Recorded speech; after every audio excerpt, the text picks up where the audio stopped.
My mind's telling me no,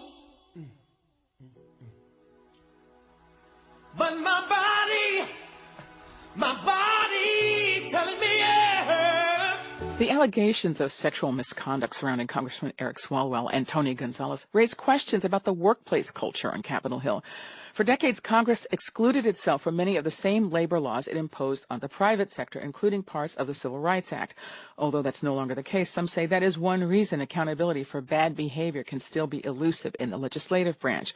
We're going to speak with James R. Jones about that. He is a professor at Rutgers University who researched working conditions on the Hill for his last book, The Last Plantation, Racism and Resistance in the Halls of Congress. Professor Jones, welcome. Thanks for joining us. Thank you, Michelle. Look, it wasn't until 1995 that Congress adopted what many would consider basic workplace protections like a minimum wage. Are there ways in which Congress is still catching up to the private sector when it comes to things like keeping workers safe and preventing discrimination? I think people may forget something like 15,000 employees work for the House and the Senate. Certainly. Congress is really left behind. And right, so I use the plantation metaphor in my book to really think about how Congress is an institution from the past.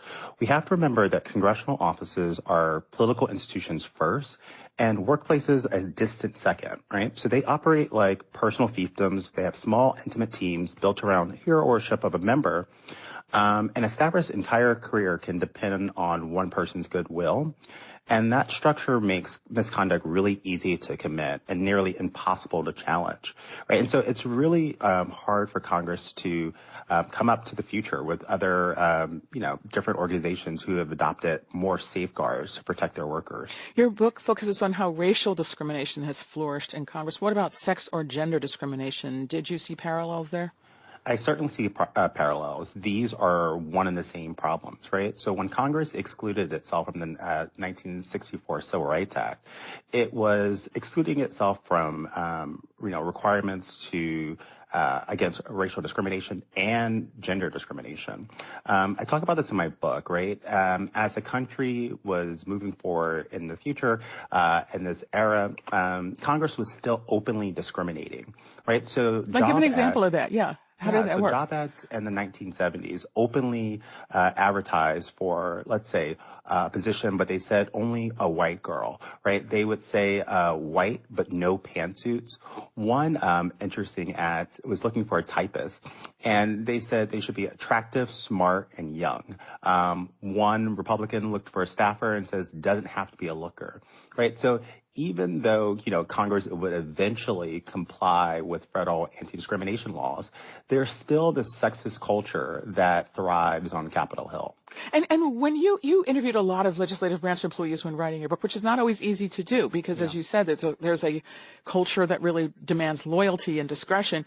What do they tell you about their experiences seeking accountability if they experience mistreatment?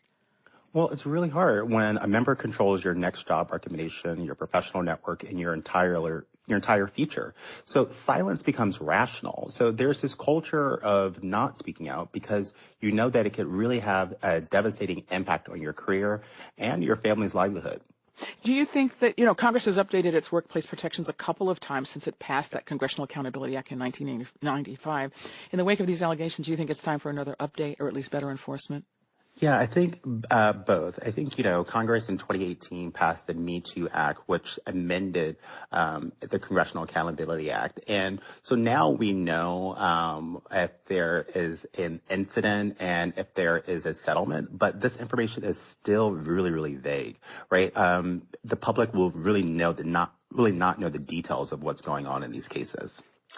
Professor James R. Jones directs the Center for Politics and Race in America at Rutgers University. He's the author of the book, The Last Plantation, Racism and Resistance in the Halls of Congress. Professor Jones, thanks so much for joining us. Thank you, Michelle. Do you think if I land this successfully, Labs will give me a job as a pilot? I think they would give you a job of doing anything if you could pull this off. Yeah, right. No, I'm a white guy, eh?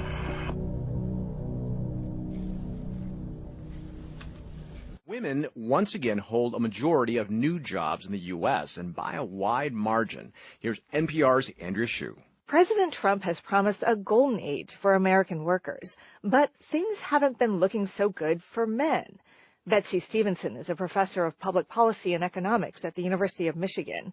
She says since Trump came back to the White House, 348,000 jobs have been added for women. 21,000 jobs have been added for men. According to the Labor Department. That's nearly 17 times as many jobs filled by women as by men, not counting jobs on farms or people who are self-employed. Now, this hasn't happened overnight. Women have been gaining ground for decades. In the 1970s, women held about 40% of jobs. By the early 2000s, it was pretty close to half. And it has hovered around half for quite some time. Just crossing 50% a few times after the Great Recession, right before COVID, and now. Stevenson says women have shown a greater willingness to change occupations as economic and family pressures change. Men, on the other hand, are just a little bit more likely to have an identity that's very tied up in a particular occupation, keeping them away from what's traditionally thought of as women's work. In recent years, the lopsidedness in job growth has largely been driven by gains in healthcare, where women dominate, holding 4 out of every 5 jobs. Over the past year, way more than 100% of the jobs went to healthcare. Meaning healthcare more than made up for the job losses in other industries like manufacturing and tech. That's despite what Stevenson calls Trump's absolute fixation on manufacturing. Richard Reeves isn't surprised. It's very hard for any president to wave a magic wand or somehow jawbone into existence certain kinds of jobs. Reeves is president of the American Institute for Boys and Men. He's been studying the decades-long decline of men in the labor force. He says the latest data is no cause for panic. But I do think we should be alert to just these signs that the labor market might be moving even more quickly in directions that are leaving too many men behind.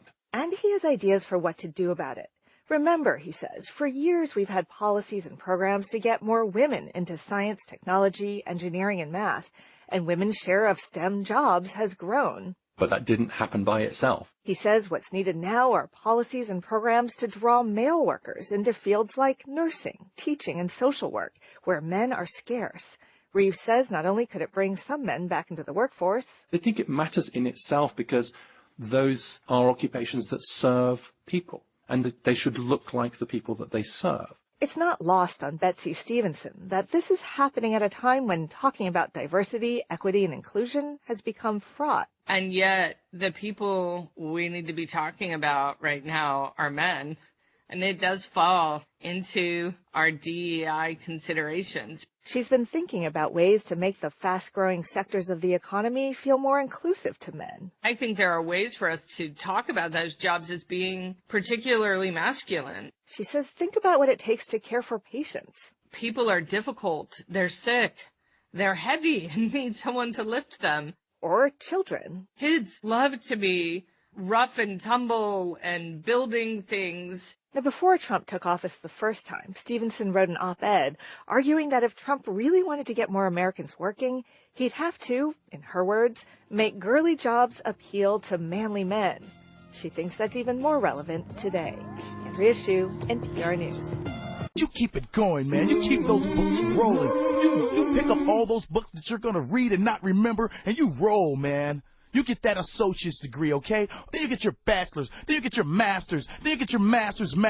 Then you get your doctorate. You go, man. And then when everybody says quit, you show them those degrees, man. When everyone says, hey, you're not working, you're not making any money, you say, you look at my degrees and you look at my life. Yeah, I'm 52. So what? Hate all you want, but I'm smart. I'm so smart. And I'm in school. These guys out here making money all these ways, and I'm spending mine to be smart. You know why? Because when I die, buddy, you know what's going to keep me warm? That's right, those degrees.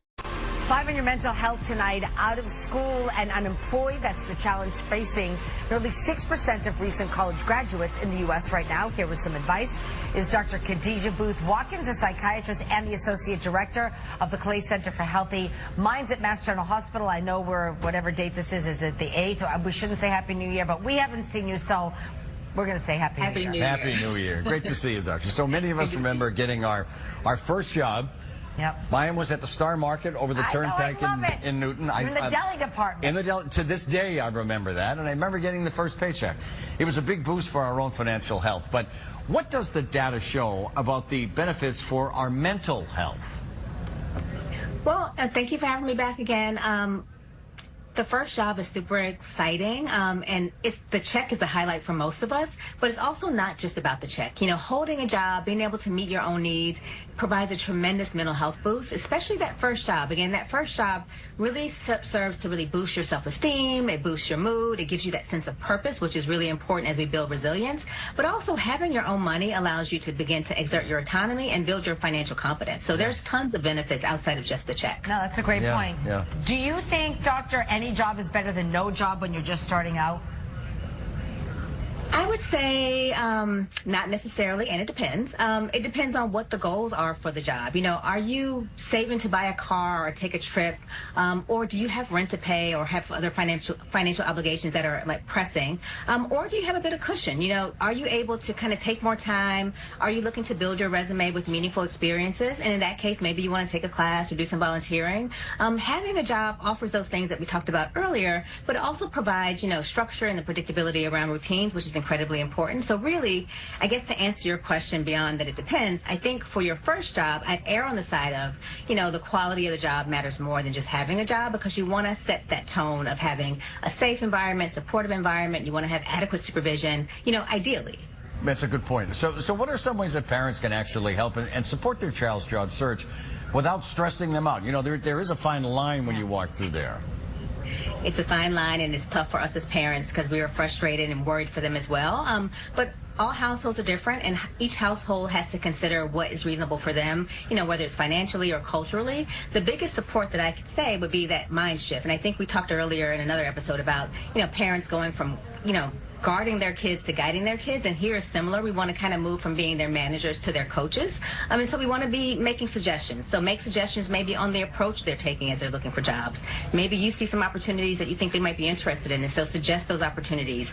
This is a really frustrating time for everyone involved, so we want to be mindful about our emotions and avoid, you know, negative and derogatory kind of conversations. We want to remind them that, you know, rejection is part of the process, but also as people, remember that it hurts and try to normalize that a bit for them. But if you are a family that has a little bit of resources and you can provide a little bit of room and board or some supplement to their salary temporarily, like that would be great in order to buy them time to find the job that they want. But these all have to be conversations that happen often and early, where you're setting the expectations, you're making it clear, and so that there's no confusion down the path, down the road. Go from guarding to guiding. That's very good. I like that. Excellent. Thank you, Dr. Booth Watkins. We appreciate you. It's a robot. She's a goddamn robot. Have you ever wished you could be in two places at once? Well, some chief executives believe they may have found a way to make it happen. They're using AI to create digital twins of themselves so they can appear in multiple meetings at the same time. The newsroom's Helena Burke has been looking into the technology. It's the kind of thing you'd expect to see in a sci-fi movie. Photorealistic, AI-powered copies of real people that can respond to questions just like a real human. According to the Financial Times, Mark Zuckerberg at Meta is developing a 3D character that users can interact with in real time. Mr. Zuckerberg's clone is being trained in his mannerisms, tone and public statements. The idea is that he can appear to speak and answer questions at meetings that he's not really in. And the Meta boss isn't the first person to do this. Reid Hoffman, the co-founder of LinkedIn, has already created an AI version of himself. Reid AI, introduce yourself to everyone. Hello, everyone. I'm thrilled to be here today. I'm an AI-generated version of Reid Hoffman, his digital twin. My thinking and everything I am saying comes from a custom GPT that is based on 20 years of Reid talking and making content. So I've read all his books, watched his speeches, and listened to his podcasts. I think it gives me a pretty good sense of how you approach the world, Reid. The US software company Zapier also developed an AI clone of its CEO, Wade Foster. Professor Raj Chowdhury from the London School of Economics was involved in developing it. The experiment, very briefly, was where employees asked questions, and the answer either came from the human CEO or the bot CEO. They had to guess what was the source. Is it human? Is it the bot? So what we found was the bot passed the Turing test with flying colors. Employees at Zapier could not distinguish between the human CEO and the bot CEO correctly. Of course, interacting with an AI copy of someone is not the same as actually speaking to them, and there are concerns that the new technology could be deceptive if it's not disclosed that the so-called person on the screen is actually AI. Professor Chowdhury believes these drawbacks could be mitigated with the right regulations. The three guardrails that I'm outlining are that it shouldn't be used for personal communication where you want to build human-to-human trust. There should be transparency and disclosure. And then you have to think about the IP, the property rights of this whole thing, because I'm sure some of these discussions will reach the courtrooms eventually. In 2023, Meta launched a similar, less advanced technology, which created AI clones of some celebrities. These were later removed following a backlash online, with some users describing the AI copies as creepy and unnecessary. That report by Helena Berg. And accused of causing that massive warehouse fire in Ontario this week, now facing additional charges. Yeah, these new charges are on a federal level. Rachel Aragon is live outside the courthouse in Rancho Cucamonga, where those charges were just announced. We actually learned a lot at this press conference, Rachel. Yeah, we really did. In fact, we'll unpack that shortly. But now we're also learning the man accused of setting that massive fire at that warehouse in Ontario is expected to have his first court appearance. But we're hearing right now, you guys, that could be several more hours until he makes it to that courthouse. In the meantime, though, check out this picture right here. This is a brand new mugshot we just received this morning of the man suspected of arson. This is right here is 29-year-old Highland resident Chamel Abdulkarim. Again, police confirming he's the employee of NFI Industries, which is a third-party distributor company of Kimberly-Clark. We'll take a look at the video right here. We've been showing it throughout the week. This is video now of that massive 6-alarm fire at the Kimberly-Clark Distribution Center, drawing in about 175 firefighters. Well, officials this morning announcing a new federal charge, this one arson-related as well, and court documents also saying when police searched him, they say an officer found a lighter on him. Well, the fire, according to the criminal complaint, causing about $500 million worth of damage. Well, shortly after the fire, take a look at this video right here as well. This video had been spreading on social media of what appears to be someone starting a fire inside a warehouse. Well, just about 30 minutes ago, we heard from a police and attorneys confirming today that they believe this video to be filmed by the suspect himself. Police say he also vented to witnesses over phone and text messages about his crimes, as well as his frustration with his employer and over his pay. We'll hear federal officials talking about the concerns over the suspect. They say they are tired of seeing people resort to violence to attack capitalism and other issues. And they said the suspect right here, you're about to see again, compared himself to Luigi Mangione, again, the man who allegedly killed the United Healthcare CEO worker. Take a listen. In a phone call to one witness, the defendant compared himself to Luigi Mangione, the accused murderer of United Healthcare CEO Brian Thompson. Look, America is founded on free enterprise and capitalism. There is an extremely disturbing trend where people are resorting to violence to communicate political messages or economic messages. I don't know if this guy saw himself as a Luigi, but he's an arsonist. He's a criminal. And Jenna Roxia, as you mentioned, we learned a lot actually from this press conference. One thing we learned that allegedly he said at least 6 fires. They're still looking into it. That number they said could grow. We also asked the officials if this man had any kind of criminal history. As of right now, they said they're not aware of any kind of criminal background. But so much to unpack here. The other thing they really focused on was the social media videos that we just saw. According to the complaint, the suspect allegedly posted the video that he shot on his Instagram story. That video, again, allegedly was then pulled from by a witness from social media, and that's how they got their hands on it. We also know that the suspect was found about 2 miles away from the facility of where that fire broke out, and according to court documents, it doesn't appear he put up much of a fight, and even had mentioned one time, according to police, that he was confessing. But again, we'll break down more information about this press conference as the morning goes on. Reporting live this morning, I'm Rachel Aragon. I'll send it back to you. That aggravated arson charge is something that the U.S. Attorney Bill O'Saley said they'll be focusing on. And how much prison time does that carry?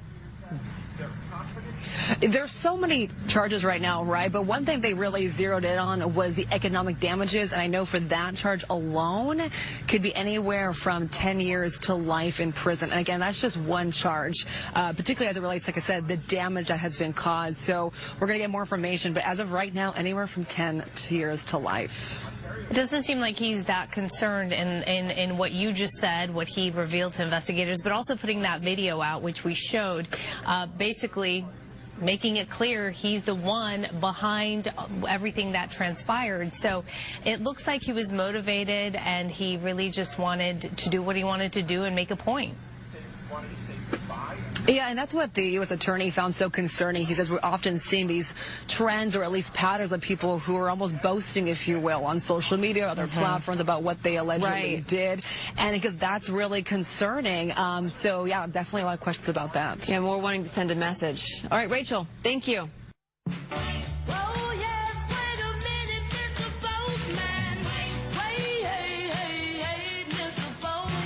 Only on 10. Video shows the moments a woman sped off and almost hit a postal worker after shouting a racial slur. And then police say she went on the attack with a hose and a pellet gun. Local 10's Rosh was live in Miami with a closer look at the exclusive video. Rosh? What a bizarre, strange, and disturbing story. All new at 4 o'clock today. You will see the police response to this situation that occurred yesterday in this Miami neighborhood. Neighbors and witnesses absolutely shocked at the allegations where the suspect allegedly uses the N-word to a postal worker in front of a child. This is the mugshot of Lourdes Maria Portugues. She's facing serious charges after cops say she yelled a racial slur in front of her child at a postal worker, and that's just the start. She accelerated her vehicle towards the victim. The victim's a postal worker who was just working, delivering her mail. That's not all. Then she grabs a water hose and sprays the victim with water. Cops say the suspect gets in her car and tries to run down the postal worker. I'm afraid because my children will be here. Then cops say she goes into her home, loads up what turns out to be a pellet gun. I believe she's a danger to the community. You cannot own or use or possess any pellet guns or other types of guns while this case is pending. The suspect now facing charges of aggravated assault with a deadly weapon with prejudice. You are ordered to stay away from the alleged victim, the postal worker. So in that video at the very top, you could hear the sirens when Miami police arrived at the scene. The postal worker, understandably very frightened, calling 911.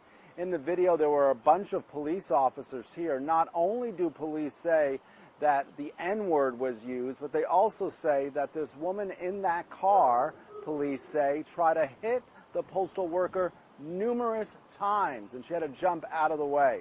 More for you tonight at 6 o'clock. For now, I'm live in Miami. Rosh Lowe, Local 10. It's been a week since that double shooting at a Spanish Lake Steak and Shake drive-thru killed an employee and left another hurt. That crime left a lot of people stunned and sad. Fox 2's Chris Renier is live in Clayton this morning with where the search for the suspect stands right now. Chris.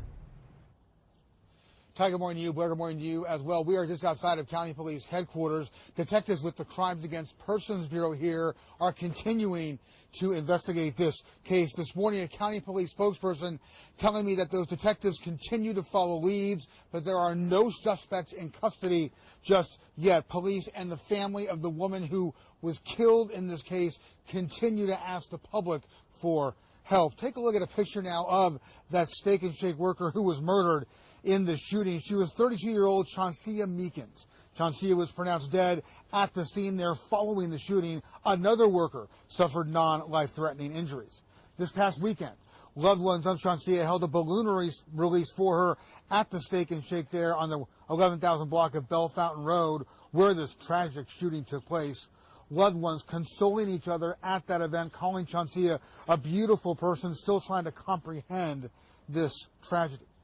St. Louis County Police say everything went down just after 11:30 on Wednesday night of last week. Investigators say there was some sort of confrontation at the drive-thru window involving Steak and Shake workers and people in a vehicle outside the drive-thru. Chauncia's family tells us that confrontation may have been over onion rings. Somehow, The dispute led to shots being fired from someone in the car through the drive-thru window. Chauncia was killed, that other worker hurt. Chauncia's family at the balloon release pleading for answers in this case. Please help me figure this out. Help my family figure this out. And you know you're wrong for this.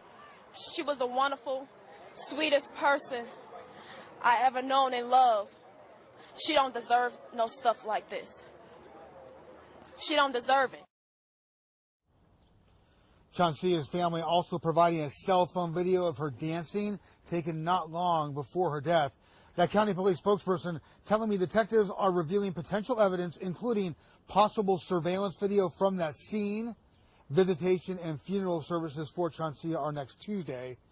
Chauncia Meekins would have turned 33 years old 1 week from today. For now, live in Clayton, Chris Bernier, Fox News.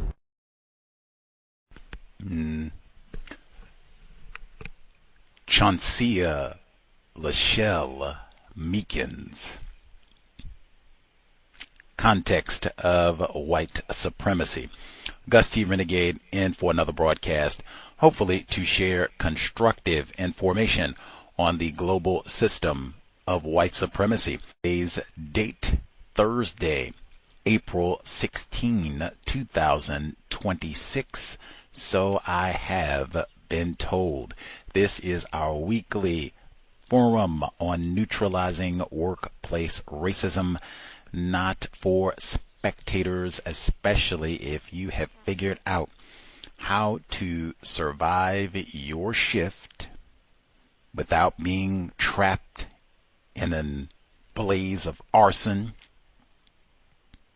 without being shot at in a dispute over onion rings, without being fired at with a pellet gun. If you have figured out any tips that would benefit non-white employees get home to their attempted family, even just make it home if it's just them alone, get through their shift safely in one piece, no bullet holes, no missing appendages, didn't die, didn't get burned up, got home safe. Whew. Might make it to see Memorial Day just yet. Maybe. If you have any tips to keep us safe, the number 720-716-7300, the code 564-943#. Press star 61 if you would like to participate. The number again, 720-716-7300. The code 564-943#. Press star 61 if you would like to participate. The email, untiljustice@gmail.com. untiljustice@gmail.com. You can keep it anonymous if you don't want to have your name and all of that broadcasted on the air. We will be discreet. And that way you can share your suggestion, or if you're having difficulties and such, and you would like to maybe comment and remain anonymous, we can accomplish that as well. untiljustice@gmail.com. Definitely, if you are having difficulties and would like a thought or two, dial in, drop us an email. We will try to do the best we can. Let's see. The audio reports first. They spoke with black male, privileged James R. Jones. He authored the book, The Last Plantation, Racism and Resistance in the Halls of Congress. always reading more important than watching television. This one's not that old, published in 2024, so about 2 years. I did think it was significant that when he was asked during his NPR interview, does he see any comparisons with regards to racism in U.S. Congress and so-called sexism, he said, oh yeah, it's one and the same. It is not one in the same. We'll get to that later. But Victims Guaranteed qualified for Mr. Jones and his efforts to write a book on racism in Congress. I thought it was interesting that they called him to speak about the issues of now having two members of Congress. I think both of these guys are classified as white, unless I've been misinformed. Mr. Swalwell and Mr. Gonzalez. Folks can let me know if they have different information. But having to step down all these allegations of sexual impropriety and that sort of thing, and that I did think it was great information. One, like I said, I thought it was interesting because normally they would get a white woman, to come and do that sort of thing. But wow, get black dude, okay. So they get him, and he comes to talk about all this and talking about the history of Congress kind of being above the law, the Civil Rights Act and all these other regulations that are supposed to be about really promoting safety in the workplace, that they've kind of skirted these regulations and we do what we want. And hey, Congress has been lots of white people, period, for many decades. They even had some white women back for some decades now. So I can't even say that's been the old boys. But nope. You've had a number of white women in there for a while. But I did think that was important in him talking about this environment and even seeming to a degree like some cronyism going on, maybe even some nepotism, got all these Kennedys. But him saying like, man, your whole career can be about, if they want to nurture you and talk to you and help you along and clue you in about things, or if they just give you the cold shoulder. I'm not surprised to hear a black male didn't get nurtured. I'm so surprised. Privileged? But that was Mr. Make sure we get his full name, James R. Jones, The Last Plantation. I don't quite agree with that either. They got lots of plantations on this here planet, but Victims Guaranteed qualified. Next, we heard this segment about the white women, or they didn't say white, they said women getting jobs. Let's be accurate. They said women are getting lots of the new jobs and such. Now, I prefaced that report. That was the audio recording of old Richard Russell, Bebo. Say, who is Richard Russell? Well, that's Washington state history. That's right up there with Mary Kay Letourneau and Ted Bundy. See? Bebo, Mr. Russell, white man, he stole a plane a few years back here in Washington state. Should be thought of as a terrorist, bad dude. They talk about this. They made a documentary about this guy recently. Washington state, I'm here, try to be aware. He worked at SeaTac. I've been there a few times. So in the middle of the hijacking, that you hear the audio, that's actual footage. So I'm told, where they're trying, because hey, if you've hijacked a plane, you could crash and, I don't know, land on a school. You've hijacked a plane, you could hit another full plane, land on an airport, hospital, all kinds of bad, land on an interstate, all kinds of bad things could happen. He's never flown a plane. So in the midst of all of this and them thinking, oh my God, we could have catastrophic loss of life and fire and who knows, and hellfire and brimstone raining from the air. And what are we in the midst of all of this? And that's why they're saying, hey, we're going to try to see if we can help you land this plane, that S word again, safely. And maybe we can get through this here thing in one piece. Always the goal for a ship. And they said if you can land this plane safely, man, they'll probably give you any job you want at the airport. And old Bebo, he said, yeah, they ain't gonna give me any job. I'm a white man. And they put that ominous music in. Oh, my Lord. Woo. This is like brand new documentary 2026. Brand new. I had to pause because I'm going to tell you, they played that. I had to pause because the film literally paused. All of the people, and they had been talking to some of his white relatives and his white mom and his white auntie and white coworkers, even a privileged black male coworker. They're talking to all these different folks. So they've been listening to his last minutes, listening to him and him hijacking this plane and everything he's saying to the folks in the air traffic control and everything. They get to that part. He's like, they ain't gonna give me no job. I'm a white man. Boy. Matter of fact, I can even rewind. Let me start with what the air traffic control response was. What did they say? Whoa, now, wait a minute. Whoa, Mr. Ray. You can't just get on here talking about everything now. We got rules, and we don't talk politics and other, whoa. I said, man, this white man has hijacked a plane. And it, whoa, now, you can't just get on here saying anything now. Wait a minute. We just going to get back to the plane. We'll just pretend you didn't even say that, and we just get back to landing the plane. You're talking about, yes, wow, we don't say. Can't believe he said that.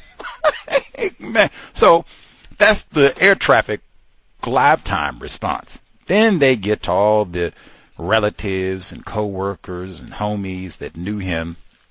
Presumably my Puget Sound neighbors. Boy, those white folks commenced to removing them headphones. They commenced to do them real deep sigh.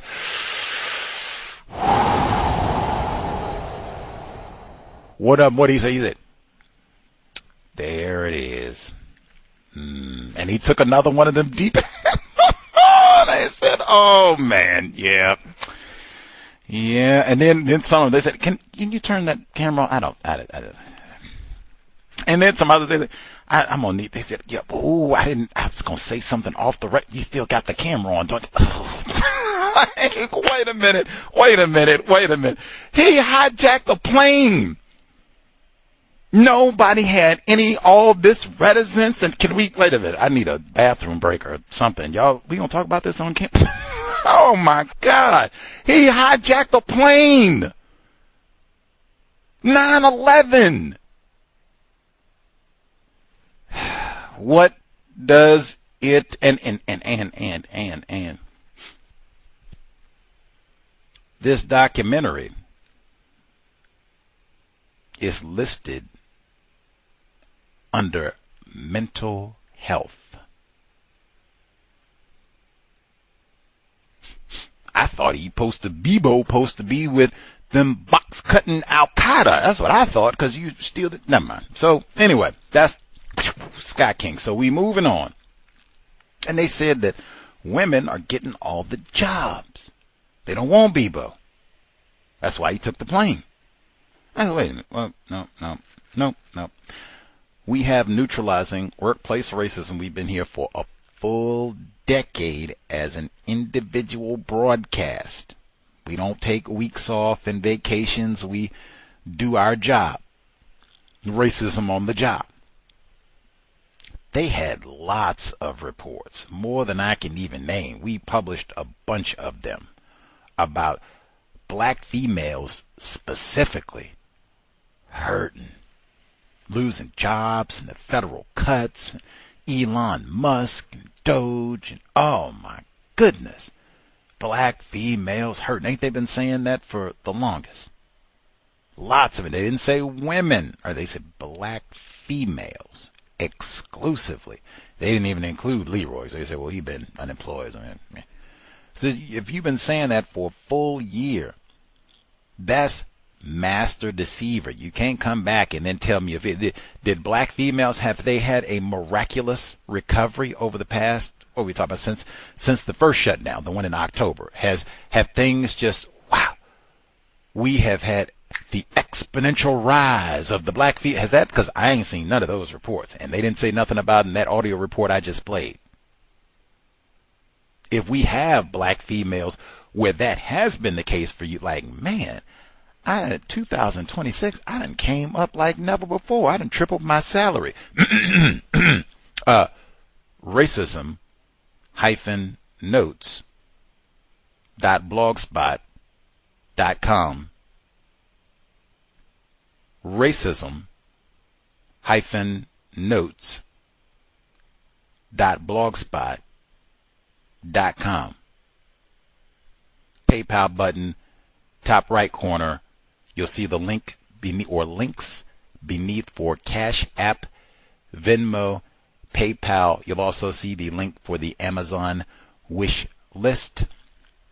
Even got me a new wok on there. I'm going to put some chopsticks on there too. So if you got that, maybe they quadrupled your salary. If you're a black female, you can invest in your privileged black brother, Gus T.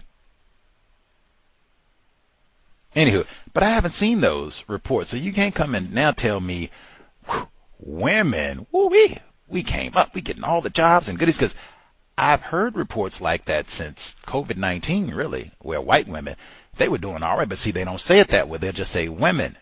It's white women. And then they'll do all that and still come back and say, man, we got to talk about this patriarchy thing, man. Man, we got to talk about this patriarchy thing, man. Sit down. Unless we're going to talk about Carol and Brian Donham. We ain't going to talk about that, then nah, sit down. Just sit down. Let's see. The report I thought was important. They spoke with Dr. Booth Watkins, black female. That was on WISN in Milwaukee, Wisconsin. And they were talking about for young college graduates being unemployed and how that impacts them, and would it be better to just take any job to get some experience? And she gave kind of a, what they would say, maybe nuanced response. Kind of depends on the person, maybe what are your circumstances, that sort of thing, how long. I thought it was very interesting as well. Again, this is a black female victim of white supremacy, Dr. Booth Watkins, who was giving out some of these suggestions for younger folks who college degree, college grad, and might be having a tough time starting their career. And they were saying for parents, hey, what she started with was supplement their income if you can. I was thinking, wow. I know lots of it that, hey, you 18, out the door. Don't be asking for no nickels. Yeah. And she said, hey, maybe supplement a little income. Let them stay, keep that bedroom or what have you, so they can at least have a roof over their head while they're trying to sort through all of the madness and AI job interviews and all the rest of it. Now, I know I've talked to C.O.W.S listeners who are in some of those predicaments, and they have talked about the impact in terms of their self-esteem, confidence, and feeling as though, man, I'm a failure, or just feeling depressed. I'm upset with myself, and I had expectations for myself and goals, things I wanted to accomplish, and I'm not even doing that, and I'm still staying with my parents, or I don't have the exact job that I wanted. That's why I think it is very important. Now, Dr. Booth Watkins, she didn't say this, but I do think, now she did say, importantly, intelligently, have conversations with these young people, your offspring, whatever it is, grandchild, whatever. Talk to them regularly. A massive part of that dialogue should include, and should have included for years, the system of white supremacy in the area of labor. That way, everyone has a much better understanding of what's happening here. Unless you are, a convicted crack smuggler or Al-Qaeda, you've been hijacking planes. Unless that's the case, we already know what this is. kind of expected this to some degree, not having a defeatist attitude, but I mean, hey, the system of white supremacy racism, we are not in no hurry to hire Leroy. We wouldn't have this program if that were the case. So, my opinion, a massive part of that would include talking about white supremacy and frequently, like I said, man, hey, some of this is not rocket science. Talk to your child about your work experience. And if you really want to be gangster, take your child to your parents. That would be their grandparents. Dad, tell your grandson about how white people treated you at work. Now, I know we got some people who say, oh no, my grandparents, they don't talk about racism. Heard that a lot. You should have hopefully, some of us have 4 grandparents, if we're lucky. Still have them, if we're lucky.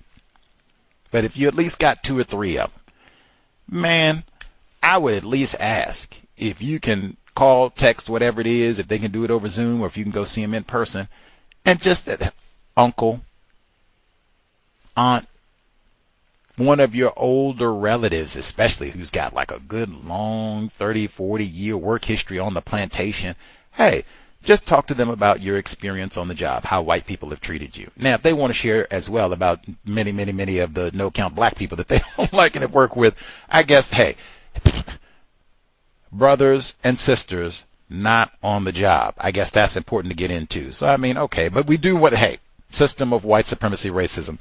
We can't be just talking about black people that you don't like on the job. Like, let's make it white people that you worked with, granddad, grandma, auntie, uncle. But do that so that, wow, they did what? Wow. What would you do differently? Write that down. Okay. But those sorts of conversations, I think, also would make a massive impact. So that way, younger non-white people have a much more honest expectation of, okay, this is the environment that I'm going into, and I will adjust my conduct and expectations accordingly. The segment, and I will add, it is a rapidly changing work environment. So the environment that granddad, grandma worked in is in some ways vastly different, like a different universe than the work environment right now. In some ways, it's exactly the same. They did a lot of petting and feeling, fondling, sexual abuse on the job 70 years ago. They still do that now. Jeff Toobin. And see, some things change and some because they didn't have the Zoom for all that back then. So, but they said Mark Zuckerberg and some of these other powerful white CEOs are cloning themselves, and they let the AI go to some of the meetings and respond to staff. I thought about that, I don't know, about 2 minutes, just the system that I know. I said, so what happens if, I don't know, some other powerful white people, if they have a disagreement with Mark Zuckerberg and say, hey, Zuck got to go. We let the bot fill in and they never know the difference. Time they figure out, 5 years have passed. That was the first thing I thought, like, ooh-wee. They end up getting that thing because they said it worked pretty well. People couldn't really tell the difference, like, ooh-wee. Zuck get on our nerves or whatever, you know. I like his wife. I want his parking place. His system of white supremacy. They get petty about things sometimes. Like, Zuck done got on my nerves. That bot still is going to, he out of here. That's what I was thinking. One, like, I don't know if I'd want it to work too well, just for self-preservation. But then I was also thinking, like, what is all this for? So I have the pretend version of me go to the meeting and pretend to be me. And even if it says, you know, all the great things and all right, we get all that done, presumably the real me, like I have to go back and look at this to make sure the bot didn't malfunction that day, or even just to be aware of what I have agreed to so that I know what took place once I get a free moment. Yes. I just don't. Maybe I'm being ignorant. I mean, how many people are we going to clone exactly? They said since it works so well, people can't distinguish. Are they going to tell you that you're talking to the clone, like eventually, or you don't know? Man, that just seems like, wow, an environment that is dominated by deception. Now I don't even know if I'm talking to the real you, the clone you. Wow. That's what I mean. Like, some things, the young people, like, you will just have to figure it out as best you can. Because, yeah, do the best you can. Let's see. The situation in Ontario, Chamel Abdulkarim, 29-year-old white man, said, "I'm mad working at the warehouse. Hey, that's my sick white brother, Bebo. About same age out here on the West Coast, same demographic. I'm mad. I'm disgruntled about the pay. I'm a white man. They won't give me a chance. I'm going to burn up the whole warehouse." Now, some idiot been saying for a minute now, workplace safety. I'm going to go on record and say anywhere that you work, especially if you work someplace where they don't have, like, I don't know, like a wood grill pizza or a fireplace or something like that, but any work environment and is that smoke to you? Especially you work at the paper factory or something like that, like, oh man, I'm going to wager for most people, the smell or sight of smoke and or flames in the workplace, your sense of safety has been obliterated. Once again, we want to make sure that we get to work, leave to get back home in one piece. I got all the fingers and toes that I started the day with. Fire might put that in jeopardy. Even, hey, I quote Fuller again, genius, what he say? He said, "What's better than breathing?" You get caught up in that fire and they got asbestos and all that in the building. And why did all this happen? What? This is a white man. Don't be thinking they got some Arab that came in. Nope. They get the arrest records and all that, unless I've been misinformed. Chamel Abdulkarim. Don't let the name fool you. White man. I'm mad. And then you see the white culture of it all. He said, I feel like I'm Luigi Mangione, white man who shot Brian Thompson, the CEO, shot him in the back on camera, bragged about it and all that. And people out here cheering him, had all his groupies and things at the trial. Yeah, and I guess this is another one of his groupies. He said, yeah, that's right. That's what you do. Yeah. Violence solves everything. The culture, the politics of white violence. That was not book, dissertation. The politics of white violence. Get me a gun and burn this whole place down and shoot up the... That's why I keep saying that would also be something to talk to your offspring about and remind yourself about. I say consistently in the workplace, you don't want to have no headphones on. I don't care what new Beyonce or whatever you got to listen to, even if it's something constructive. You know, hey, I want to go back and Bob Law just passed. You know, pay my respects. Go back and hear some constructive things he had to say and all that. That's beautiful. That's awesome. Wonderful. In the workplace, I think even Brother Bob said, hey man, pay attention. You have no idea if Mr. Abdulkarim, is he one of your coworkers? Mad? I ain't getting no raise. I'm a white man. They won't give me a chance. I'm going to burn this place down. Is that your coworker? Do you know the fire exits? Do you know where the fire extinguisher is? Do you know where all the exits are on your floor? Stairwell. Be mindful. We are not in a safe environment. The plantation isn't safe. Really, white people are massively unsafe. Like, massively. Think about when you're in the workplace. That's why I say when they're in the workplace and they're making comments like that, I will shoot you. Oh, my Lord. That might even be police report. Someone who says something like that, I would not be surprised. They end up burning down the warehouse or shooting someone. It would not surprise me at all. That's what I would. The gift of fear. Gavin DeBecker. And then to brag about it, too. Make videos and everything. I'm proud. Yes, I burned the plate. And then that's why I say, too, white people do all that talk about the environment. Do we really need any more unnecessary, reckless fires in California? Really? That's what we need? Some more burning asbestos and whatever else, lead, that's what we need in the atmosphere? Really? And it's California, man. You start this fire at the warehouse. Who says these embers don't drift in the wind and now, did the school catch on fire too? That's been known to happen. The politics of white violence.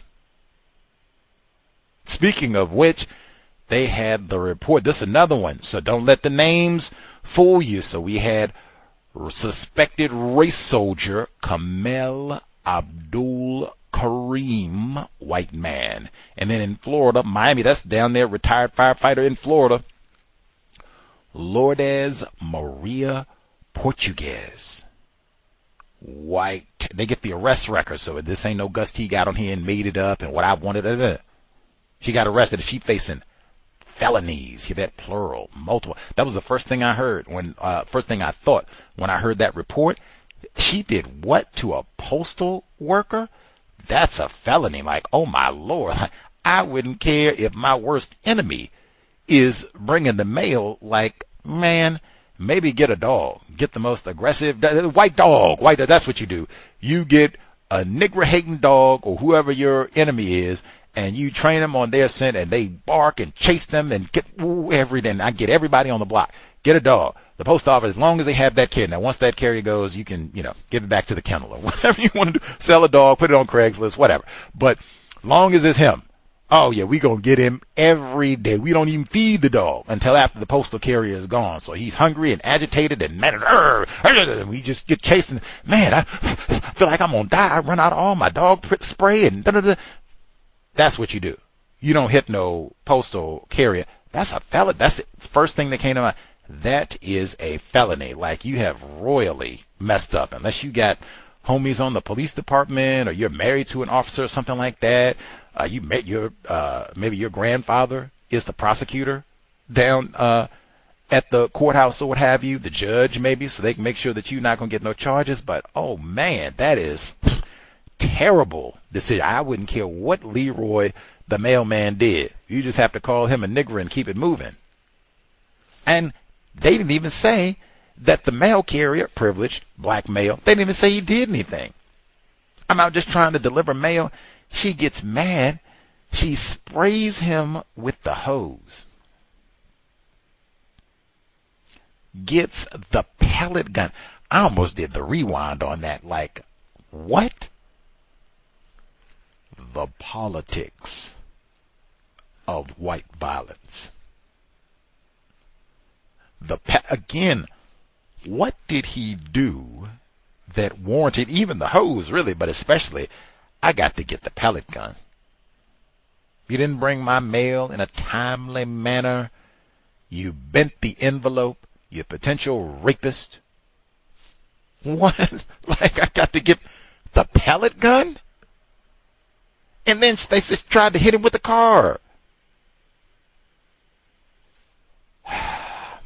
Gotta be, again, I would not have on any headphones or anything like that. You have to be really alert. And I say especially, I really had not been thinking the mailman, because I think normally you see it's the same postal carrier. Generally, I know they do switch it up sometimes, but a lot of mail carriers, they get the same route. So you see the same carrier every day. Like, all right, on, how you doing, Tim? Blah, blah, blah. Some people, they even, get them goodies and things because they've been seeing the same carrier for so many weeks or years even sometimes. Like, they get them little snacks for Christmas and a glass of lemonade in the summertime when it's, hot and all that. But, like, that is odd to me. Like, I'm very unfamiliar with people having a hostile relationship with the mail carrier, unless like they are just late with my mail. They don't bring me my mail. They throw it in the bushes. They never get in the mailbox. Like, what is your problem with the mail carrier? Even though I will say, white people, there is like decades, whole books written just about racist white people being furious about black people working at the post office. There are whole books just about that. Anyway, I can't say enough. Be alert. And this white woman down in Florida, hopefully she'll be charged with prejudice, racism, really. Maybe they could put the Emmett Till lynching bill on her because she tried to hit him with the car, and she shot him with a pellet gun. Speaking of shooting, the last report about the shooting death of Chauncia Lashell Meekins. She didn't even make it to 33. They don't have a suspect, no arrest. You know, they normally, they have like a tacky little drawing put together, and, we think this is the person and what they look like. Because, I mean, again, I don't eat out like that.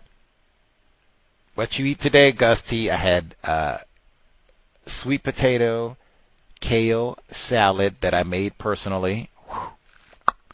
And I had my favorite strawberry, banana, peanut butter smoothie.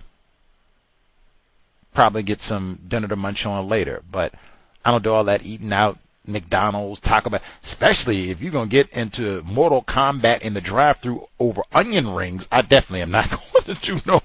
I will be chilling with my smoothie and make do. That would be another one I would talk about. The violence and safety. Just get home. You do not want to be brawling. Minimize conflict in the workplace. But they have nothing. Like I said, most of the restaurants tonight, even 7-Eleven, they got cameras. How in the world do they not? And I mean, like, immediately. I heard them say they were going through surveillance video, but that's like a week later. They should have done that last week. Like, we already got the. In fact, they should have done all that like within the first, I would think, 12 hours. So we got a murder here? Oh my goodness. Where's this? So because we need to, who did this? Y'all got cameras, like we can get the license plate, boom. Vehicle make, boom. Who is person look like, boom, boom, boom. All of that information. Like, come on, are you serious? Even at this date, 2026, even if, because I think this was nighttime, when the shooting happened, even if that's true, at this date, the cameras should be good enough, and the lighting at the drive-thru explicitly, we're not, out in the middle of the woods. It should be enough light that you could at least pick up, oh, this is the car, model, license plate, probably all that information. You can get that, bang. Okay, so at least we can work with that, and then, like, what you should have a lot more information. It should not be a week and ain't got nothing. No suspect, no sketch, nothing. They could have left the country. Who knows? Come on, man. That is absolutely disgraceful. But again, same thing I said last week, and nothing changed from when I talked about this last week. In the workplace, people classified as black are substantially more likely to be victims of fatal workplace violence.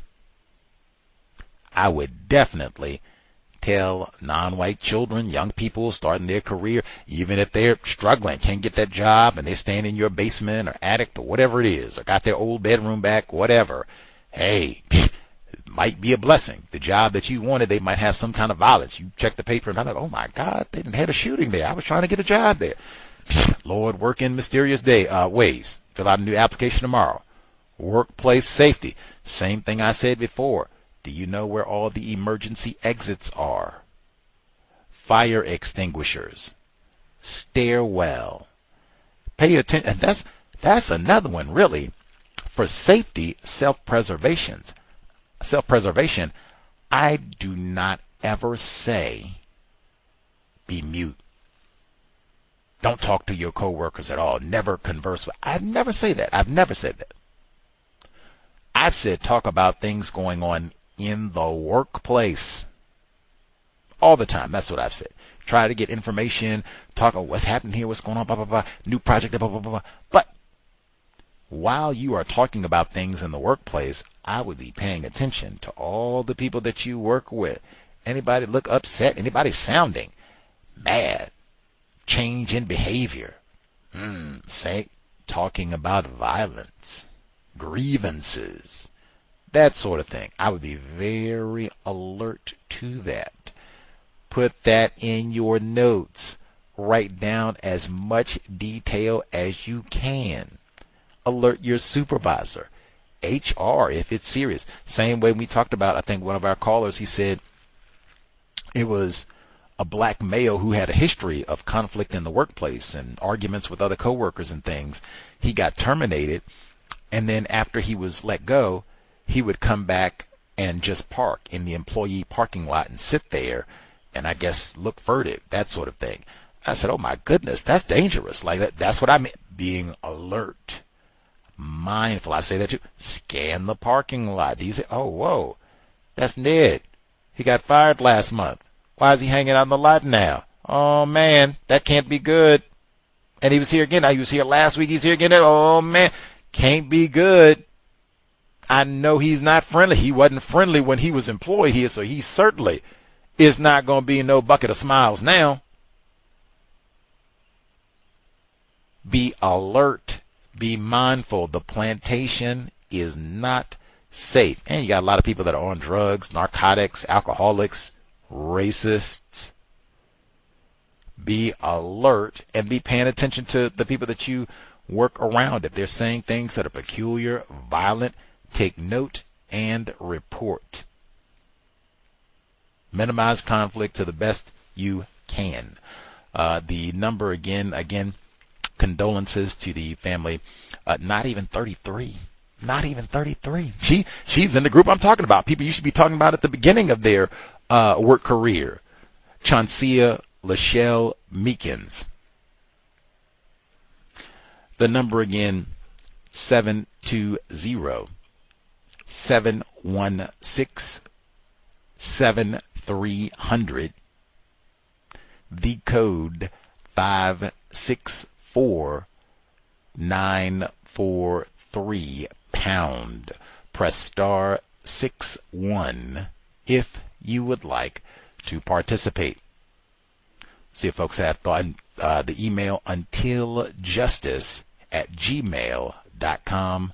untiljustice@gmail.com. Last week, wanted to get an update in as well. Last week we had Tumbling Dice, privileged black male, dial in. He told us about works for the school system in California, and he was talking about being once again falsely accused by one of his coworkers. And they, of course, because he works on the school bus, so they have the video. But this time you could actually hear these white educators conspiring. We'll do this and we'll report him, for being surly Negro, basically.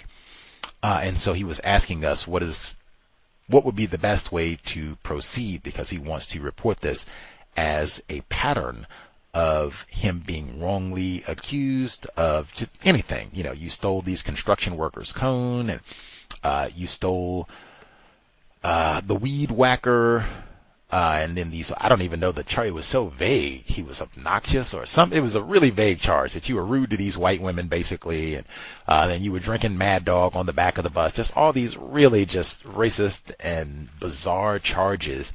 And every time they go check the video, no, he didn't steal the weed whacker, and no, he didn't steal the construction worker's cone, and no, he wasn't being rude to the white woman, and all of this. He was asking for what would be the best way to make a report about this. I think he had already reported this to the vice principal, who initially gave the impression that she was going to act on this, investigate, and do something to help solve the problem, and then she reneged and say, well, if you are having an issue, you should talk to the principal, as though she had never promised to do anything about all this. And he said he wanted to go outside of the district. So after and he was asking specifically if there were folks in the California school system who might have some tidbits, information about all of this. One, I would definitely check policy and procedure manual to see what they say in terms of accessing the video footage. But I double checked, especially around the video footage. We were talking about that. If you can access the video footage, that was a big one we talked about last week. So I checked as soon as the program ended, checking online about that video footage and how best to proceed. This was what I was able to come up with. One, see if you can get that video evidence immediately if you haven't already. In most school districts, bus and school camera footage is overridden every 14 to 30 days. You should request a submit a written request, email or certified letter to your supervisor and the school's transportation director to preserve all video and audio footage, end quote, from the specific dates and times of the alleged incidents. You should state this footage is vital for your defense against unsubstantiated and false claims. Number 2, formalize the grievance. And you can put a report. You can even add a report of violations of, if this specific aspects of the policy and procedure for school employees, it might be a violation of that as well. I would double check. The vice principal, I said, has already reneged, not been probably practiced racism. Contact, I said last week, the superintendent. I would contact them. If you have HR, I would contact them. And then I think Tumbling Dice has told us that he has a union representative. My memory may be in error, but I think he said he has a union representative. I would contact all three. HR, superintendent, and union representative. File a formal written complaint report with all three entities I just named, and or if you're hired by a private company, I would let them know as well. You should explicitly mention that you think the teachers are creating a hostile work environment, and the lack of investigation by the vice principal and any other supervisors you've spoken to at this point may constitute disparate treatment, might even be a violation of the Constitution. Every interaction should now be via email. This is a big one I think a number of folks have suggested and used successfully in their own workplace situations. I'm a big advocate of email just because that way you have a record, and generally you can pull your email up anywhere. If you switch devices or what have you, generally it's not too difficult to access.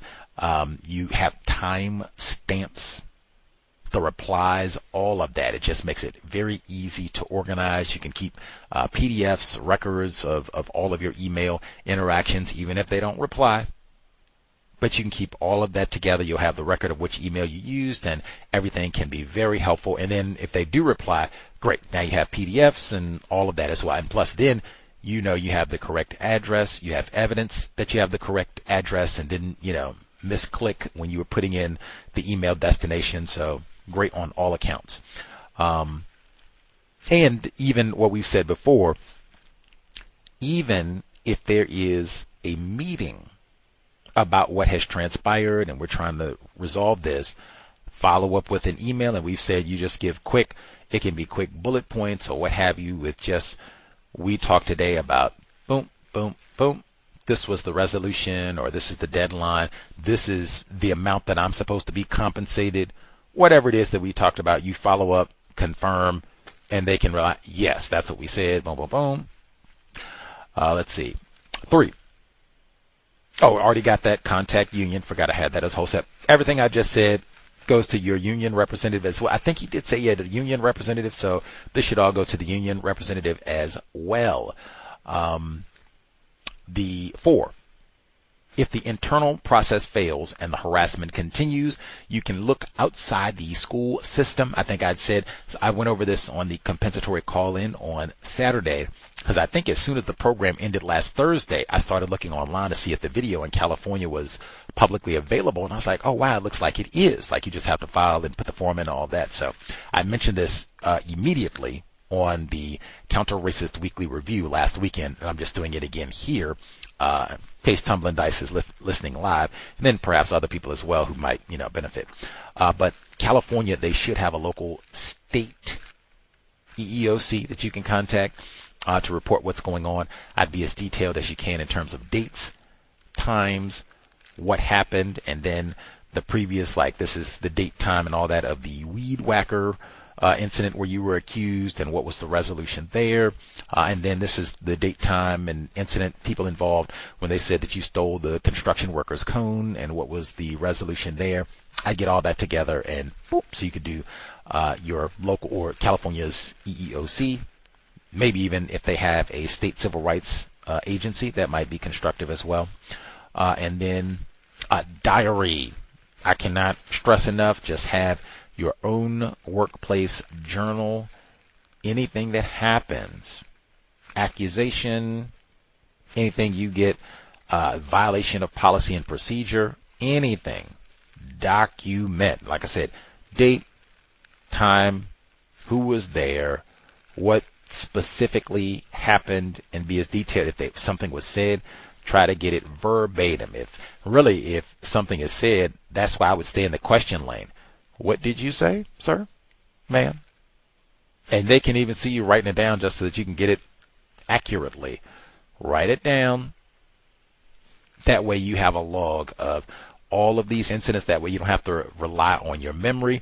You'll have an accurate log of all of these incidents. And I mean, you will have it nice because there's been so many of them. I already told you the construction cone, and then the weed whacker, and then you were shooting dice on the bus, and then last week they conspired, because he was being obnoxious, whatever that means. Like, you'll have so many of them going on for such a long period of time that it'll be a really strong case, and there should be a paper trail for all of those incidents. I try to get the video for all the ones that you can, and anything in the future, immediately make that request, same day if you can, request to get that video footage. As I said, the school video footage should be considered public record in California. I don't know about any other states. I didn't check for that.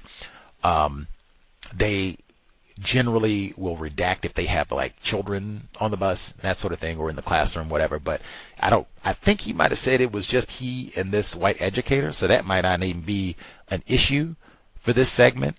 But the video should be public record, since you're in it, a part of your employee record that you should be able to file in accordance with the California Public Records Act, CPRA, that you should be able to file and get this as a part of your personnel record. They have this online where you can go and get the form, put it in, request you want to get this for your record, and as a part of your defense, since you're being accused of wrongful conduct and I don't know, being ugly with these white women, you should have access to that footage. So yeah, I would double check. I'd be happy to kind of walk through if I can be of any service and kind of walking through and getting that material filed. If that is indeed true, check your policy and procedure manual. But I would try to get all the video footage. If anything happens in the future, make that request immediately.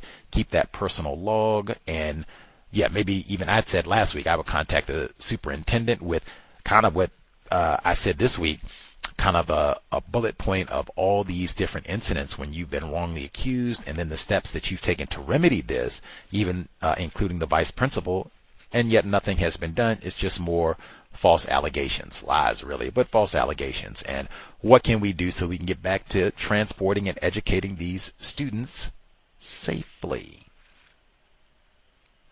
But those would be my tips for tumbling dice. Again, if we have any folks who familiar work in the California school system, they might have more knowledge about things a victim can do to help themselves in that system, protect themselves in that system.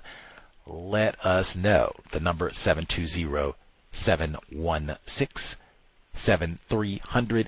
The code 564-9438. pound. Press star 61 if you would like to participate. Let's see. I'll sneak in an email and then see if folks are spectating or if they have thoughts, observations to share. Let's see.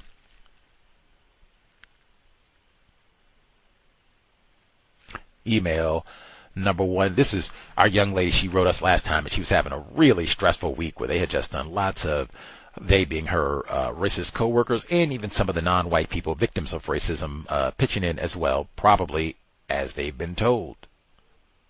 Either way, though, that did not make her feel any better, and she was having lots of stress. I just wanted to say to her, like, man, I'm glad she was able to take some time away and definitely taking care of her mental health because it is so stressful. Like, she's had to deal with lots and generally has done great work maintaining her composure, counter racist logic, even not resorting to any name calling. Brilliant effort, but definitely I was hoping she was taking care of herself and getting a little rest and nourishment, maybe even polishing up that resume so that she can find her a better plantation and do the same thing I said earlier, quadruple her salary. But she writes in this week, I was due to return to work last Wednesday after a week's leave, but was so stressed and filled with anxiety I couldn't sleep. My body was aching and my mind was constantly replaying everything from the moment I woke to when I went to bed. See, that's what I mean. I remember that from when she wrote us the last time. That's what it sounded like to me.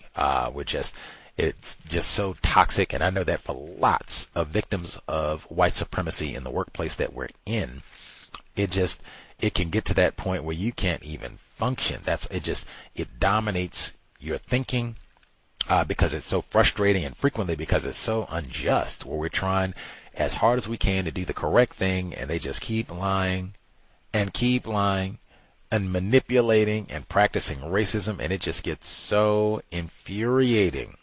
Really, by design. But yeah, that when it gets to that point where it's, I can't sleep and my body hurts, that is massive signals from your body. This is not healthy. Exit strategy, like massive. I say that all the time. People say, well, wait a minute, that's my dream job. And well, I don't know how much of a dream job it can be if you end up having a heart attack at 33. When all that, my body hurts and I can't sleep, like, how many years do you think you can go through that? What's the impact of that is now because of my job, my body hurts randomly. Can't sleep. Invasive thoughts about things that happen in the workplace. That has an impact too. She says, I was also angry and humiliated by how I've been treated and the thought of having to go back to work and train that racist heifer after all her acts of sabotage was adding salt into a very deep wound. I messaged Harry on Tuesday morning letting him know I was taking sick leave. That decision helped me calm down slightly, and I used the time to work on applications and get some exercise. Bravo! Like, that is the best. So frequently when victims of racism, when we end up in these sort of terroristic situations, especially in the workplace, we will just, I'm going to, get me all the Ben & Jerry's ice cream, in the world, all my favorite flavors, and I'm going to just sit up here and Netflix and Ben & Jerry's, and that is horrible. Or I'm not going to eat it all. I'm just, I'm stressed and, I don't want nothing to eat. That also terrible for your health, our health and well-being. And frequently that is exactly what white people intend and hope under the system of white supremacy racism. That's the point of all the humiliation. She continues. I do have a therapist and I checked in with her because of how angry I was feeling. I returned to work this Monday and was feeling calmer, but still anxious, as I didn't know what Harry's response was going to be to my request to stop working with right-wing Ashley and Amina. I wrote the following. Dear Harry, I appreciate you are on leave and will receive this when I am on leave, but I am very concerned about the issues raised by right-wing Ashley and Amina regarding the improvement exercise. When you asked me to step back from the project, I offered and was happy to complete the review process and implement the new process by Easter to maintain my professionalism. Following the claims about understanding and involvement in the new process design that you have made me aware of, I want to ensure that you are aware of the support provided and their engagement. Both right-wing Ashley and Amina have participated in the design of the new process. You will see from the attached email that I encouraged and facilitated their input. The email, you will see from the attached email that I encouraged and facilitated their input, and that this was not purely over email as has been suggested. The screenshot and the emails attached show that meetings happened, and I made accommodations due to their unavailability, including offering to meet with Amina separately. When diaries didn't align, discussions proceeded via email and Teams as standard practice. I also ensured that momentum on this work was maintained following the process review sessions in line with Tristan's expectations.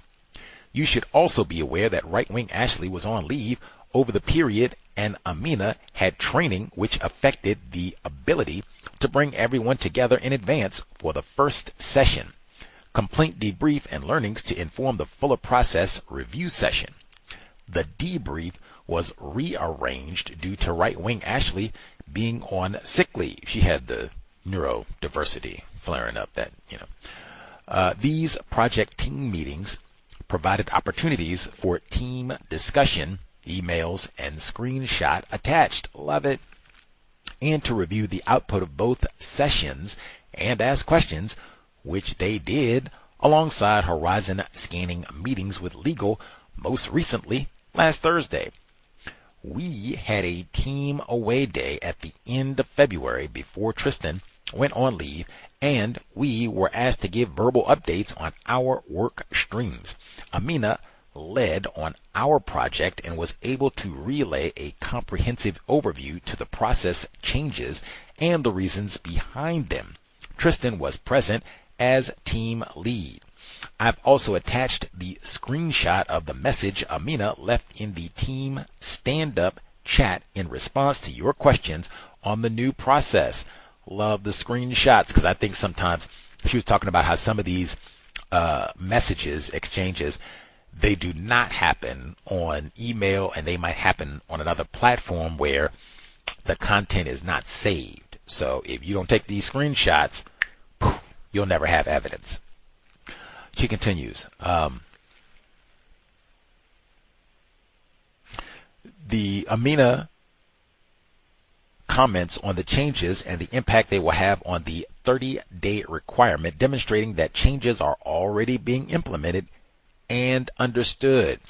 In addition to contributing to team discussions on the design and agendas for these sessions, both right-wing Ashley and Amina have prepared slide packs for the discussion with legal, setting out timings for the process of applications under each procedure, produced templates, guiding principles, and new pro forma template building on the output from both sessions, led on the development of a handbook which I've introduced to build capability in the team and ensure future team changes are not impacted by a lack of knowledge of what is a very technical area of work. That I think is brilliant, because I mean, dang, how many of you all have ever in your Negro life or non-white life, how many of you have participated in developing a handbook?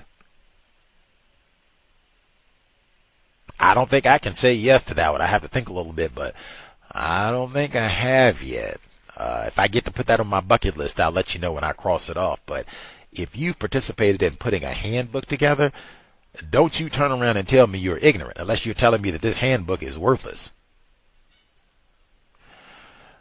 Updated application tracker, which is used by both policy and legal, reflecting the new process changes. Updating the guidance for applicants. Both right-wing Ashley and Amina attended the process review and debrief sessions and actively participated. As mentioned, these process changes do not fundamentally change right-wing Ashley and Amina's core role in assessing applications against legislative requirements. The new process removes unnecessary steps to speed up handling while maintaining statutory compliance. Given the above, I want to reiterate my concern about the impact that this is having on me. I've raised concerns about right-wing Ashley's behaviors and pattern of allegations, and also experienced by her previous managers, and predates us working together. Last July, I stopped having one-on-one meetings with right-wing Ashley to reduce the likelihood of further unfounded allegations and maintain my well-being. All current managers, team leads are aware of this. Wider project meetings and email engagement have continued.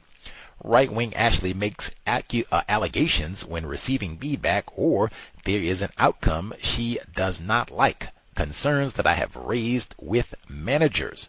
At the end of January, I specifically raised my concern with Tristan that this pattern of behavior may be influencing Amina, but thought it had been resolved.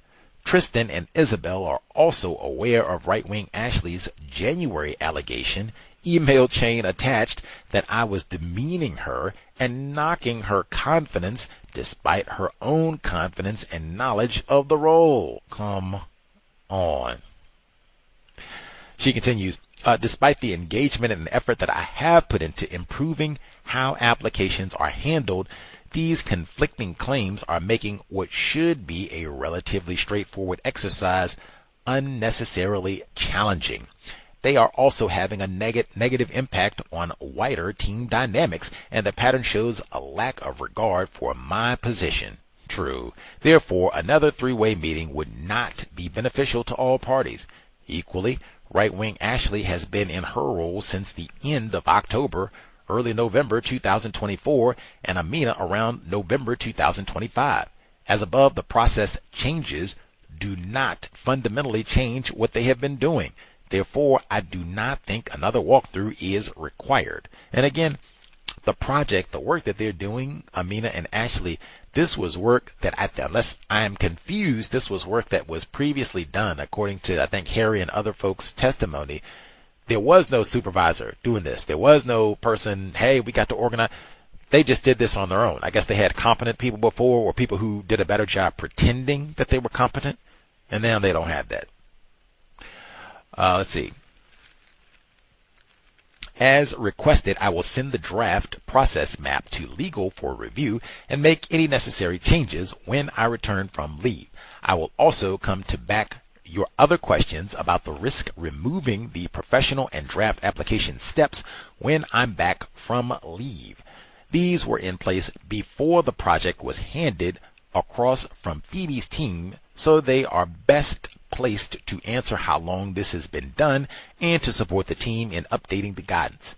Once I have completed these few tasks, I will step back from the project with your agreement. His response: thanks for this. To be honest, I'm not quite sure what's going on, as I'm being told different things by different people. Not laughing at her, just that standard operating procedure, master deceivers. Thanks for the materials you sent through here and previously on how we might change the process. They're really helpful. Having thought about it more, I think you can come off this work now. Hurrah! I know I had changed my mind before Easter and am changing it back now. That alone, like, woo, come on. I'm the type of person, like, for reals. If it's, okay, dinner time, what are we going to do for dinner, Gus T? I don't know what you think. Let's do onion rings. Okay, we go get. Whoa, wait a minute. Wait a minute. Let's see. Let's do. I know. Just bear with me. Let's do mashed taters and the meatloaf, because we had that. Let's do the mashed taters and okay, we do the mashed taters. Whoa. You know what? Go on, let's get the onion rings. Like, boy, I'm gonna smack you upside that like you're not gonna get nothing. Like, that's just for, what we gonna eat for dinner. You talking about my job? Nah. We done with that, because you done messed it up. You didn't even supervise them right. That's why they confused to begin with. So they, okay, no problem. I messed it. It's my fault. Okay, all right. Well, wait a minute. Now, it's been some confusion, and you didn't really train them correctly in hand and all. So we're going back over and supervise them a little bit longer. We'll do it that way then. Well, never mind. We don't even. Yeah, I'm gonna change them. Like, come on. And again, what I just said, this is the way that it was before. They didn't have no extra supervisor. It was supposed to be competent people. They know what they're doing. They can get the work done. They don't need their hand to be held. Drive you with that. How this all started. Young lady said, I can't even sleep. It's so frustrating. Man, I just think about it all day long. That is by design. I mean, good God, my head hurts. Am I on the project? I'm not on the project. Oh, wait a minute, I'm back on the, oh my, and then they're lying and make, Jesus Christ. So he's changed his mind again, blah, blah, blah. Apologies. He apologized at least for being so fickle. Thanks for your work on this, but please assume that on your return, you are free to focus exclusively on X project. I got the outcome I wanted, but he's still practicing racism. Yes. I provided the evidence, so as a minimum, he knows they're lying and should be taking disciplinary action against them. And I'm pretty certain that Phoebe and Isabel are heavily involved in the deception. It's generally a team effort. About a week after Harry asked me to leave the project, Amina announced she was moving to a new role in another directorate mid-April. That's now. She wants to line manage staff. God help whoever is going to be reporting to her, because she's not competent and is moving into another complex role, and she's a time-wasting gossip. Fuller did say, no gossiping. Gus T says, do not waste non-white people's time and energy, especially your own. It will be interesting if the person is white, for sure. Obviously, Harry knew this, so the agenda was on ensuring right-wing Ashley was given the space reign supreme, with me training her and at her beck and call without any authority, but held responsible for any future mishaps she might. Oh, that's right. She's going to be working by. Oh, my God. Woo. I would just sit back and watch the catastrophe, because, like, if she is and she gonna be my neurodiversity, That I don't know how Fred had his set up, so he didn't have to do any work for all that time. But right wing Ashley, it's gonna be all about the neurodiversity, and then blaming that nigger woman. She didn't train me correctly, and she abandoned this project. See, she got us in a tailspin. It was all her fault. My neurodiversity. Let's see. However, it seems right-wing Ashley was also inspired to get applying, and she announced this week that she is also leaving for a new role in another branch. Are you serious? I suspect she started putting in applications at the end of January after the complaint we received, out of fear that whatever she's been doing is being found out. I don't think Harry knew about it when he was practicing white supremacy on her behalf. I also don't think she expected him to remove me from the project, which is also why she started applying for new jobs. I introduced team meetings in January, ensured she requested my sign off before initiating work, etc. All very demeaning to her white identity and her neurodiversity. Amina had a team lunch yesterday to say goodbye. I obviously didn't attend and will not be signing her card or contributing to her gift. Her last day is tomorrow. Good riddance. Now see there? She didn't say, my black sister, my non-white sister, you give me a hug or give me some sugar, girl. Give me some sugar, girl. We're going to go out and get lunch. Come on. Peace be upon thee. We'll talk. Maybe never. Keep it moving. Like, we don't need to go through all that. No, I don't want to go out to lunch. I'm not interested in signing the card. And you shouldn't feel bad about any of that. They come around and we're trying to get Amina a gym membership. We're trying to see if everybody can give $20. I'm telling you, they would have me right there. I would act a fool. You think our sick white brother, Chamel Abdulkarim, and he was up there complaining, got down here working in the warehouse and can't make no money, and they got these old rich pedophiles and they get away with everything, and I'm down here making minimum wage, they don't pay them. Boy, $20? Oh my Lord, I ain't got $20. I barely got 2 nickels to rub together. $20? Lord, I don't even have a gym membership. Can you let me borrow $5? Because I know I ain't got $20. I can't even make the payday. Boy, $20. I wouldn't care if I had $5,000 in my wallet cash. I'm fitting. I would pull out my welfare card before I gave them $20. Like, are you serious? Are you serious? I barely got government cheese. Get out of here. $20. Do not feel bad. We are victims of racism. I wouldn't care if you got LeBron James money. White people can take it all back tomorrow. Do not ever. And really, I wouldn't care if you got LeBron James money. The answer is still, I'm good. I'm good. I guess you probably can't do the welfare bit if you LeBron James, but still, do not feel compelled to, you got to contribute to everybody's, they're retiring, they're sick, their daughter selling Girl Scout. Like, that is not why I came here to make money, not to give it all back to you all. Come on. And you know good and well, you leave. They not coming. We not gonna get you no half-eaten bag of peanut M&Ms. Get out of here. We didn't want you here to begin with. Yeah, and leave that chair. Remember she got the old special chair where she lied and said, I got back problem in my back. Leave the chair. It ain't yours. Bravo with the email. I say bravo with taking time off because that's massive. I think we get brain trashed into thinking, John Henryism. I'm not sick. I'm not hurt. I'm fine. It's all good. They made that a song. It's all good. I'm all good. We all good. It's all good. I'm going to do it. I got it. And, man, that's hypertension, high blood pressure, dead at 44, 51, 43, that type of thing. So, especially when you get those signals, oh, man, I can't sleep. Oh, man, I can't stop thinking about this. Oh, man, I'm in pain. And it might be time to find a new job. Those are might even say, those are very serious messages from the Creator.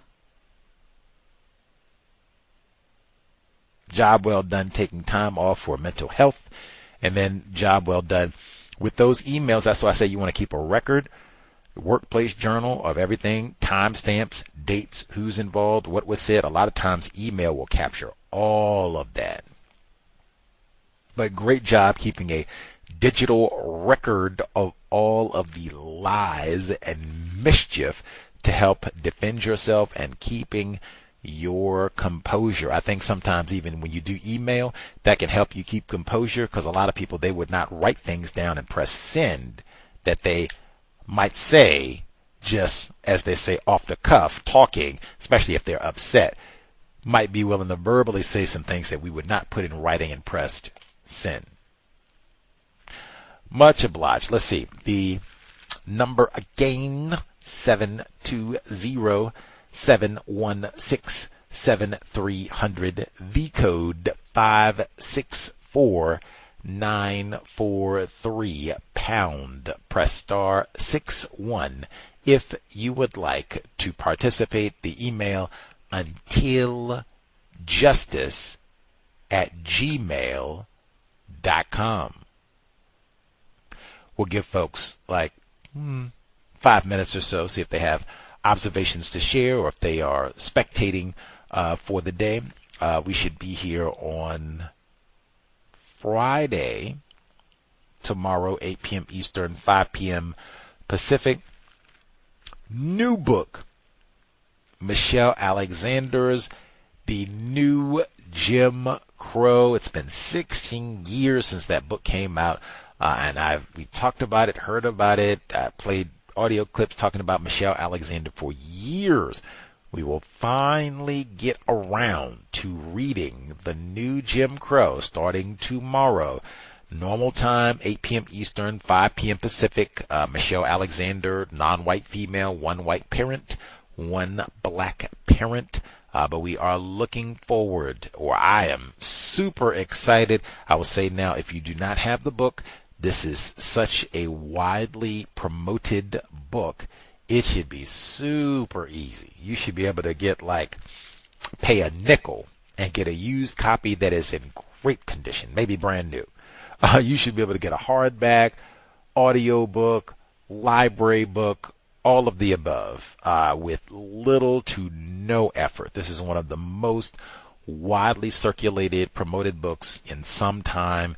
There should be zero excuse. Even if you have no nickels at all, it should be no problem going to your This is not the ISIS papers.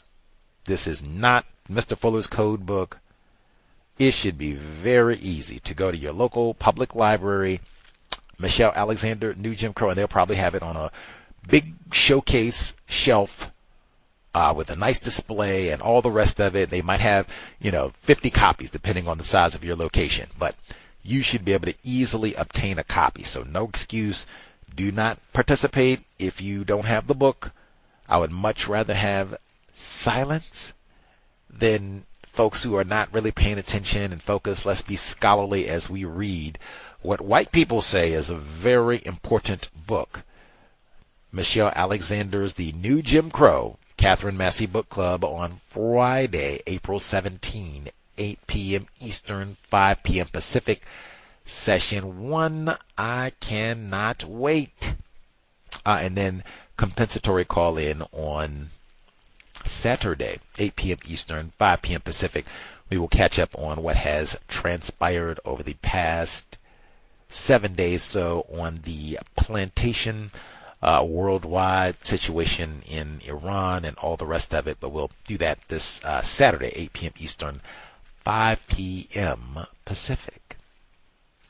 Let's see. We'll see if other folks have commentary to share. I was hoping Tumlin Dice might be with us so I could get an update. One, just even to see if he was able to make any progress with those school video records on his own. If he was able to just, go through the employee manual and all that, maybe he could figure it out. Or even if he had talked to other folks there, they were able to point them in the correct direction so he could make some progress on that. But maybe he'll listen to the archive and we can pick that update up as we proceed from Tumlin Dice and or any other folks. Again, if we have listeners in the California region, if they are archive listeners, live listeners, let us know. If you have any experience with the school system, let us know. Have you done that process before? Are you familiar with that? If you are an employee of the school in California and you need to obtain video records, and then if you have any suggestions for those where it's repeat wrongful allegations of a school employee, you stole this or whatever, always something that you did something incorrect, and then they got the video that this is not what took place. If folks have any, recommendations, tips on what they think would be the best way to try to navigate all that, that would be helpful as well. I know we have a number of educators who listen in to the cows, so any tips that would help out any of the folks who work in the classroom, non-white people who work in the classroom, please share. Let's see. I know if folks are still spectating or if they have other observations, thoughts to share about the workplace. Again, I would make sure if you have younger people, share some of these reports, even really share the situation, what happened with those folks in Congress having to step down about sexual misconduct and what have you. I would share some of those reports as well, because the sexual abuse in the workplace is so widespread. It's even in Congress. That would be an easy one to talk to. And then if you, mom or dad, or, whatever the relationship is, grandpa, auntie, uncle, whatever. But if you specifically, personally have your own code in terms of things that you do to try to minimize the likelihood of you being accused or a victim of any sort of sexual abuse in the workplace, share. How did you come up, with what you do? Have you had to use that? Like, share that information with those young people so that they know, like, yes, this is a serious problem, but there are things that you can do to keep yourself safe and to minimize the likelihood of some of these types of attacks happening. Not that you can, totally eliminate, but you can do some things to try to minimize the likelihood that you will be targeted in this way so that you can focus more of your time and energy on acquiring my nickels, maybe getting that promotion, polishing up my resume, all of the above, but other things that I'm supposed to be doing for my career other than got to watch my back because they, in here groping folks and all the rest of it, or accusing me of groping someone. So I got to, be alert about that. Keep saying that. Got to be alert about your workplace. Can't be having those headphones on and being mindless about things happening around you. Be alert, perceptive, vigilant.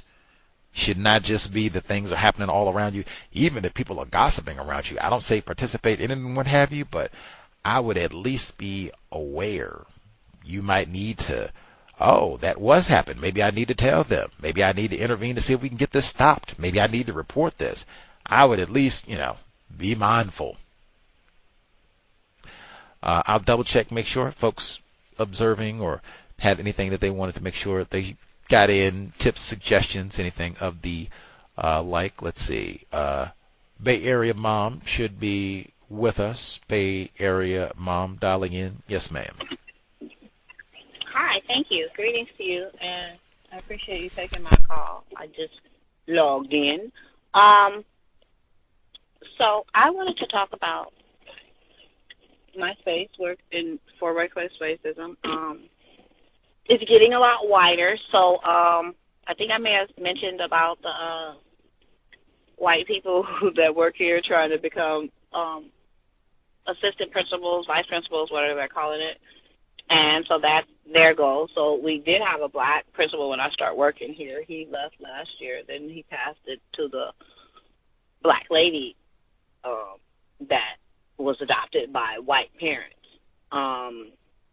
And the way she acts, you swear she wished she was white, but she's not. She's just black. So she's very, visually rude to a lot of people that she deems beneath her and doesn't speak, especially coming back. She just came back after she said she was coming back after, spring break, so she made it. She's here. She's doing absolutely nothing, roaming the halls, not speaking. This is really sad, actually. No big deal, though. So now she did say that she was going to give her position to this white lady, the white queer, her. And she has her. So they got this other gentleman. I remember saying that we all went out, and he was the only guy out with us. And he was, I'm just embarrassed to be a man. That was him. And he acts like he's embarrassed to be a man. He's very soft and frail. And then the kids have him just going all out of control. He's yelling at them today, but he wanted to be the vice principal. So he's going to be the vice principal and bully them. So when they get into fourth grade, you're just rah, rah, rah, rah, rah. So there's another lady. She's a fourth grade teacher. She's looks like she could. I don't know. I call her Miss. I don't know. She hasn't said she's Mr. But she walks around kind of like a guy. The masculine walk.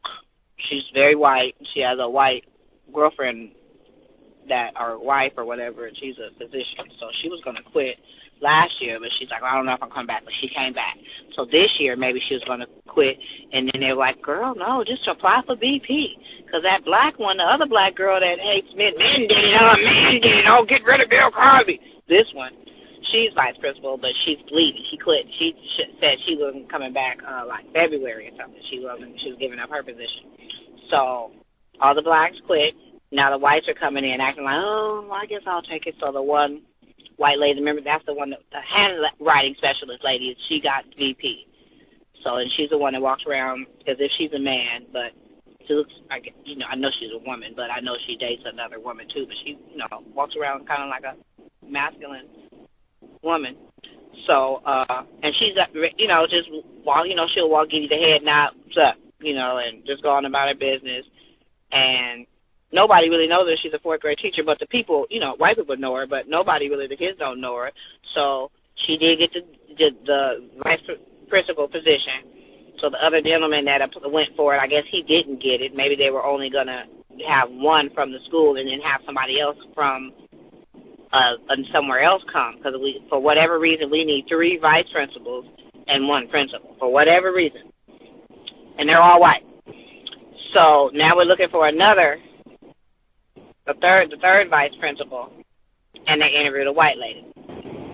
So now the Spanish-speaking lady at the front desk, she's like, she want to fill out the survey to be the vice principal. That's how crazy it is, because it's like you're whitening the school. So it's everyone in a position of alleged power is white now, or going to be white, right? So then on top of that, you've got to replace all these teachers that are pulling out of their classrooms to become VPs or APs or whatever they're using to justify aiding the principal.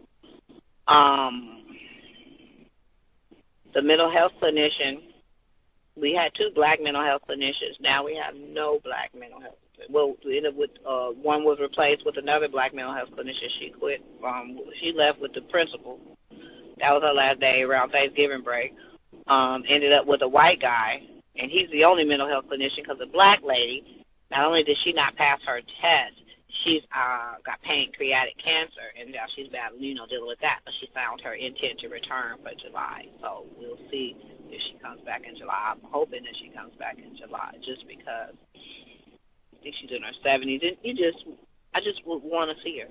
I know she's coming to pack up her, room, and then there's the respect of her room. So her office is being used as a classroom for a child that was there for 4th grade, and now he's in 5th grade, and because they're so mean to the kids, he fights them, and they have all this information they have in his file, and they're trying to get rid of him. So that's the one the principal's like, before she leaves, she's going to do a service for the staff and have him removed. No, you're not. No, you're not. You're not going to do that. That's not what. No, that's not what's going to happen. So that's the makeup of what's going on around the school. Now, mind you, I think I forgot to mention, or I may have mentioned, the kids shooting dice at the upper school, which is right inside of our school. So the kids, they shoot dice. And even now they got to where now, because the little kids are watching it, they're in the dice game. So they've got dice so they can shoot dice, because that's our culture. Just kicking up a dice game. And then so the white people, because there's a lot of white people that are the leaders, or a lot of leadership positions, they're white. Everybody, the mental health, blacks, and most of them are the help. So, could one of you black bouncers come get these Negroes? They're shooting dice. Don't know what to do. What do you mean? They're in your class shooting dice? Are you stupid? So, everybody at that school is leaving, except for maybe 2 that's in the not AP position, in the that are kind of like on the A team. Like there's everybody's leaving, everybody, except for maybe 2 people. And then you're just gonna have a whole bunch of white people. Well, at the upper school, they're looking for black people. Now, mind you, we're supposed to be one school. In real life, we're supposed to be one school. But we're only one school when they need to use spaces from the elementary and maybe have something, and then we merge together and do it. But other than that, we're not one school. They don't want to hear anything from us, but you take our elementary kids, and then you terrorize them or traumatize them, and then try to get rid of them. We've got 30, maybe 31 days of school left, The kids are below average, barely reading. Some of them can, a lot of them can't. They're not ready to go. When they graduate 4th grade, they go straight to middle school for 5th grade. 5th grade is where middle school starts for them. They're not ready for that 5th grade up the street, and then in order to not go there, you would have to go back to elementary school and wait till whenever they graduate 5th or 6th grade. So then you'd be going to elementary school twice, which is very annoying. So it's always complaining about the budget, but you have enough budget to make sure the white people are able to be employed to manage the non-white people, because there's not one white person that attends that school. And the white people that did, it was the white parents. The white parents are in higher positions, so they bring their kids to school. So say, for instance, if you want to be a principal there, one of the questions are, well, would you let your kids come to the school?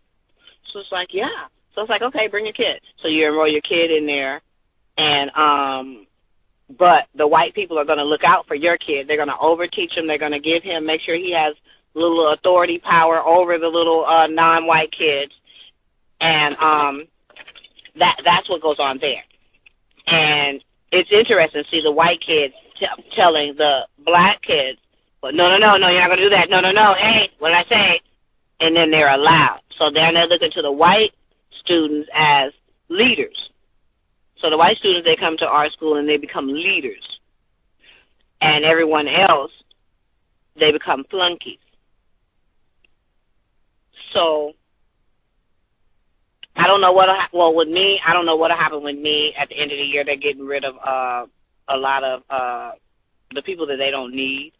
Well, I know I come back. Well, they're keeping my contract, but it's just because of the work that I do. What I did do was merge with one of the parents. I have this little boy, the little boy that bit me. So I asked his mom, because she wanted to pull him out to school, but the way they have him set up, it's not gonna work for him to be in another school right now. This is the same one that was before. When I got there, he would, per his BIP, his behavior intervention plan, he would pee in the halls all day. He would just pull his pants down and just pee. He would stick his finger, in his behind. He would just do all kind of stuff, just lay there hollering and screaming all day, kicking, running, hollering, screaming all day, bamming on walls all day. He went from a private room downstairs to a private room upstairs. So this is kindergarten. By 1st grade, they brought his other twin brother there, because his twin brother wasn't there, so they brought his twin brother there thinking that would help him out. Nuh-uh. And then 2nd grade, I got there. So I had to, just looking at that paperwork, figure out a game plan for me to be able to work with this one being. And it was a lot. So I do have him in a different space. He's in 3rd grade now than he was when I got there when 2nd grade started. So I want to ride him through 4th grade. The BCBA that I work with, that's there, I work under her. I merge and make a plan for him. And then 2, if I can get 2 years, I want to be able to work with him to where he transitions to upper school. The upper school, because it's in the same hall, and just get him ready to kind of graduate or transition out of elementary school, and maybe send him to something like a Phillips Academy or something like that specializes in autistic children. And it's for children with autism, but it's person by person. So you're just an individual in this space. You do whatever you do on your individual time in your individual space. But he has to get there, I think you have to be in 5th grade for that. So that's what I requested, and she said she would do it. So I appreciate that, because it helps me so I can help her help him. And she's willing to work with me as far as in the summer, and then getting books to help him as well. He's very smart, and then with that guy, the 160-pound guy, this is the first week he has not been there because he went to an NPS school. Now, I know it's hard for him there, too, but it was nothing we could do for him where we were. So now the little, so now the boy, he comes out of the room, that small little room that they call his office. He comes out into that larger room now because we rearranged it on Monday and, put it back to where it looks like a classroom setting. So he sits at the whiteboard table now. It's next to his room, but he sits there. And if somebody comes in or wants to talk to him, he'll, get up and go back in his room too. So that's his personality. So that kind of personality will not allow him to just sit in a class all day, especially after being locked up in rooms and offices the way he was from kindergarten and first grade. And then to just top it off, he had a drunken para or RBT or whatever for first grade. She would come to work drunk to where one time the principal was like, you know what, I'm going to let you lay down in this staff lounge for a couple of hours because you're not going in there drunk. And then after so long, he had to let her go because you can't, what can I do? I mean, I'll try to help you, but you can't be here drunk. And then you're at the liquor store because, we got liquor stores at the corner of each end of the school. So at the one corner, it's a liquor store for the elementary school, and at the other end of the corner is a liquor store for the middle school. So we got all our liquor. And just for entertainment, at the end of the corner for the middle school, we got a man with a trailer that sells anything you need, Gus. Weed, speed, methamphetamine, anything, DVDs, or it's like a trailer, and he sells anything you need. And I swear to Gus, right at the store, there's a trailer that sells anything you need, and that's the middle school's children's store. As soon as I walk in the store for the middle school children, there's weed, stuff, all that paraphernalia, all that. Now, there's maybe no alcohol. It might be beer in there. I haven't seen it at the middle school liquor store, but at the elementary school liquor store, they removed the ice cream parlor because they used to have ice cream at the one closer to the elementary school. They used to sell ice cream and maybe like fried, chicken, french fries, that kind of stuff, just little snacks and stuff like that. They removed that whole thing, Gus, to put liquor, more expensive liquor, and those little skull ski masks so you can go rob people, and skull hats and T-shirts and stuff so you can sell all your dope and live outside and then come get you a fresh T-shirt and some alcohol. So thank you for taking my call, and I'm going to mute my line.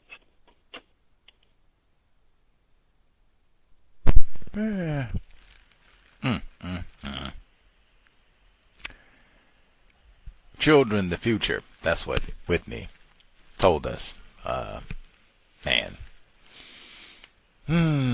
Much obliged, Bay Area mom. Lots to think about if you're going to produce black children in the system of white supremacy. Lots.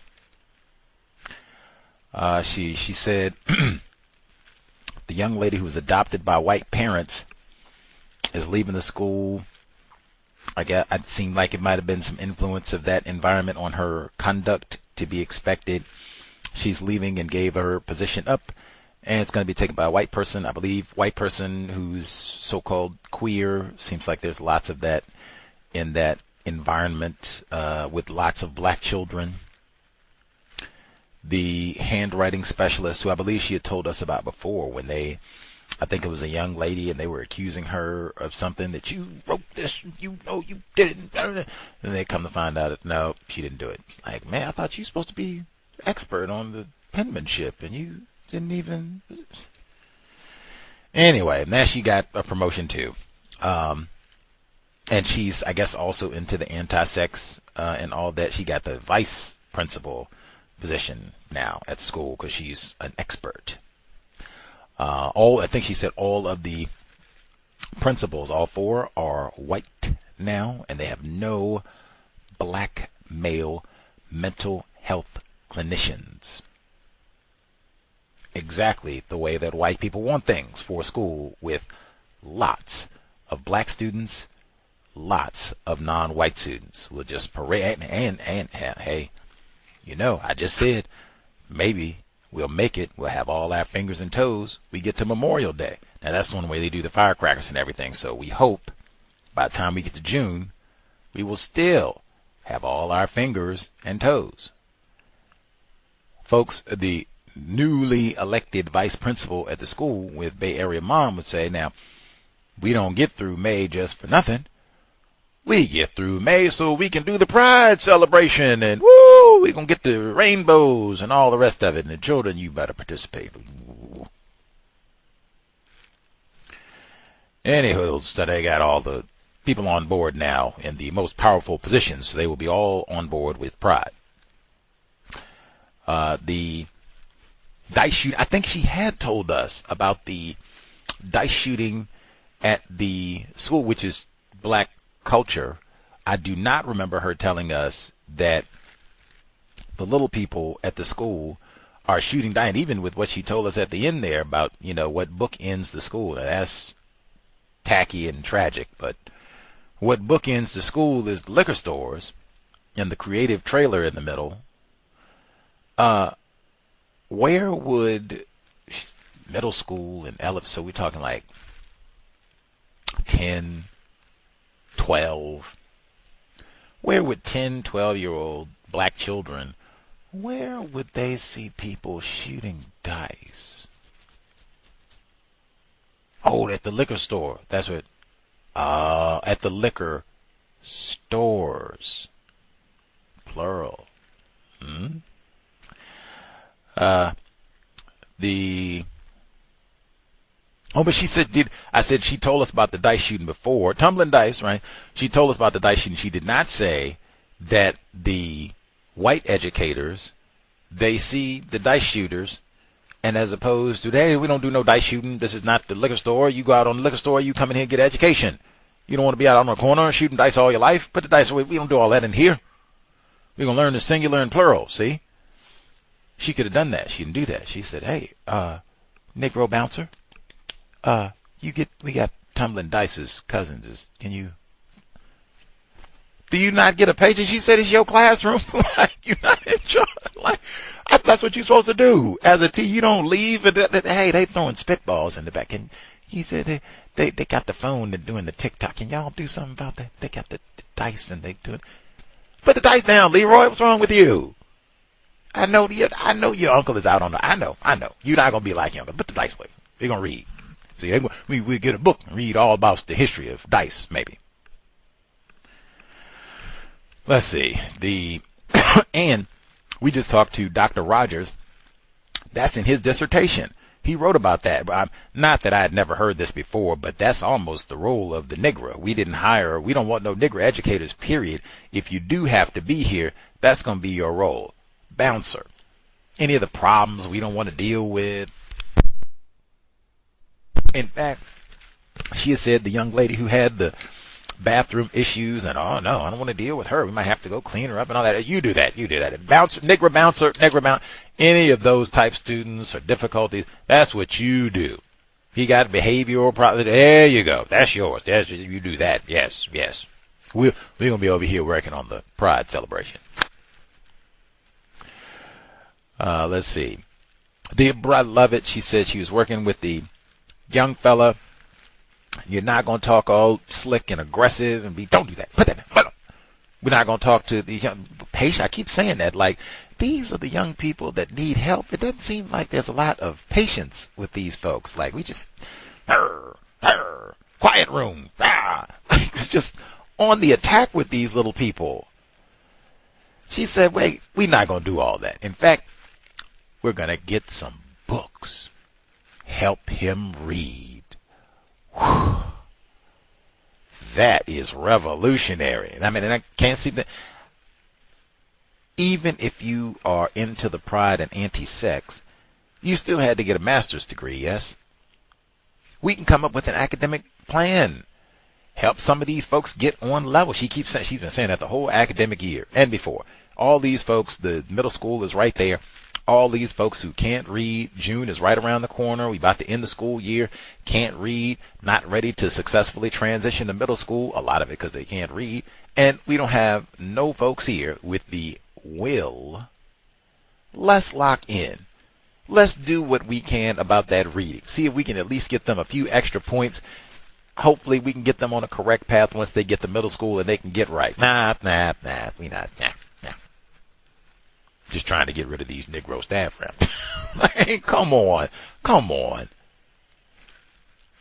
Incidentally, she did mention the drunken para at the school where they had to do away with, and that's correct, as you should. Sobriety would be best. However, she just told you, I mean, dang. She said literally the school is book-ended. Not with the library. Nope. Not book-ended with the farmer's market. Nope.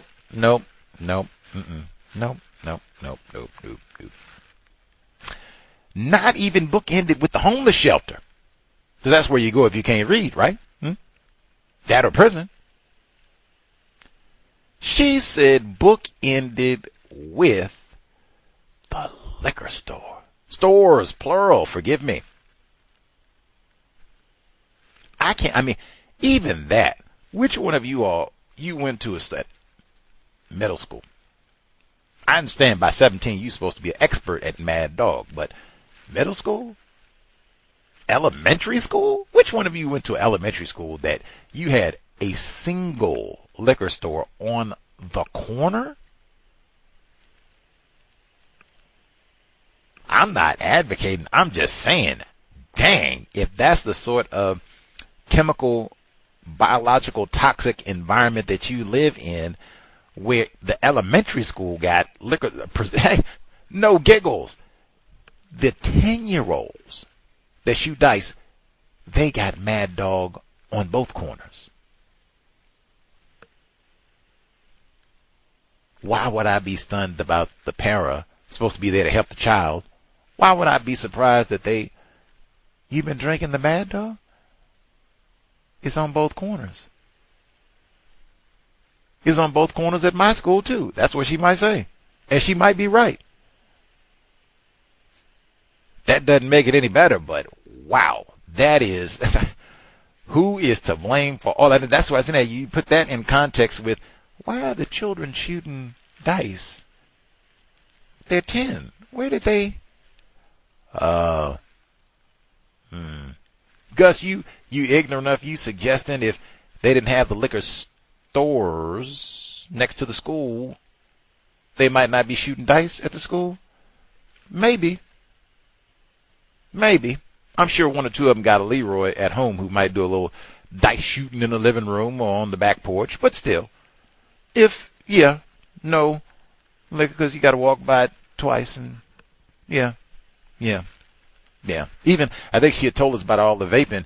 You think they might, if that with the trailer out front and then the liquor stores on bookending, might, with the dice shooting, see a little reefer from time to time. Maybe. Just, Woo! Maybe you're going to have black children investigate and see, is a liquor store at the school where your child will attend? Liquor stores, plural. Or any unsavory trailers. Hope they got Narcan on the trailer. You pass out, we bring you right back. We got you. Don't even worry about it. Man, that is, woo! I don't even know what to say about that. Like, wow, she didn't even say we got the McDonald's. We get you with the old hamburger and the high fructose corn syrup and the ultra refined, ultra processed food. Liquor stores. Woo! Much obliged. And they got recreational cannabis in California for all the folks who thought that would be wonderful. So I don't know how far it is to the nearest recreational dispensary, but I guarantee you it's probably not that far. Anywho, let's see. Other folks that have commentary to share, *61. Again, we'll be here tomorrow. Brand new book, The New Jim Crow, Michelle Alexander. Looking forward to getting into it. Definitely get the book if you are going to chime in to participate. They should have all kinds of versions phone, desktop, hard copy, computer, braille, large print, like whatever you need. The same thing, like that. They probably got a copy of this book on that trailer out there. You get your methamphetamine, Narcan. Oh, you need New Jim Crow? I got that too. We got that too. Whatever you need, we got that too. That's all about dope too. So it's, you know. Anyway, but that's tomorrow, 8 p.m. Eastern, 5 p.m. Pacific, and then Saturday, Counter Racist Weekly Review. We will catch up on what has transpired over the past 7 days or so. Worldwide system of white supremacy. Double check on, make sure. Seems folks satisfied for the week. Don't see any extra hands. Again, tumbling dice. If you heard the archives, you can drop me an email. untiljustice@gmail.com. If that is accurate according to your investigation, you got the policy and procedure, you can get those or you can get the video footage of the most recent incident. You can drop me an email, let me know. I would be happy to help out. If I can be of any assistance, let me know. untiljustice@gmail.com. That's it. Hopefully worthy of folks' time and energy. Sobriety would be best under conditions of white. Hey, you do not want to be the para I go to school and they can smell the mad dog on my breath. That is not what black boys and black girls need to see. Sobriety would be best so that we can make great decisions, keep ourselves safe, maybe help out some of these black children, model sobriety for them. Creator, we ask that you remind us, stop saying not all white people are racist. Remind us, stop name-calling people classified as black. It has been time. Replace white supremacy with justice immediately. Cow signing out. Thanks all for tuning in. Nigga, you so brainwashed. I'm a victim, brother. No problem. You're a victim. I'm a victim of 400 years of conditioning. Shut up. The man has programmed my conditioning. Even my conditioning has been conditioned.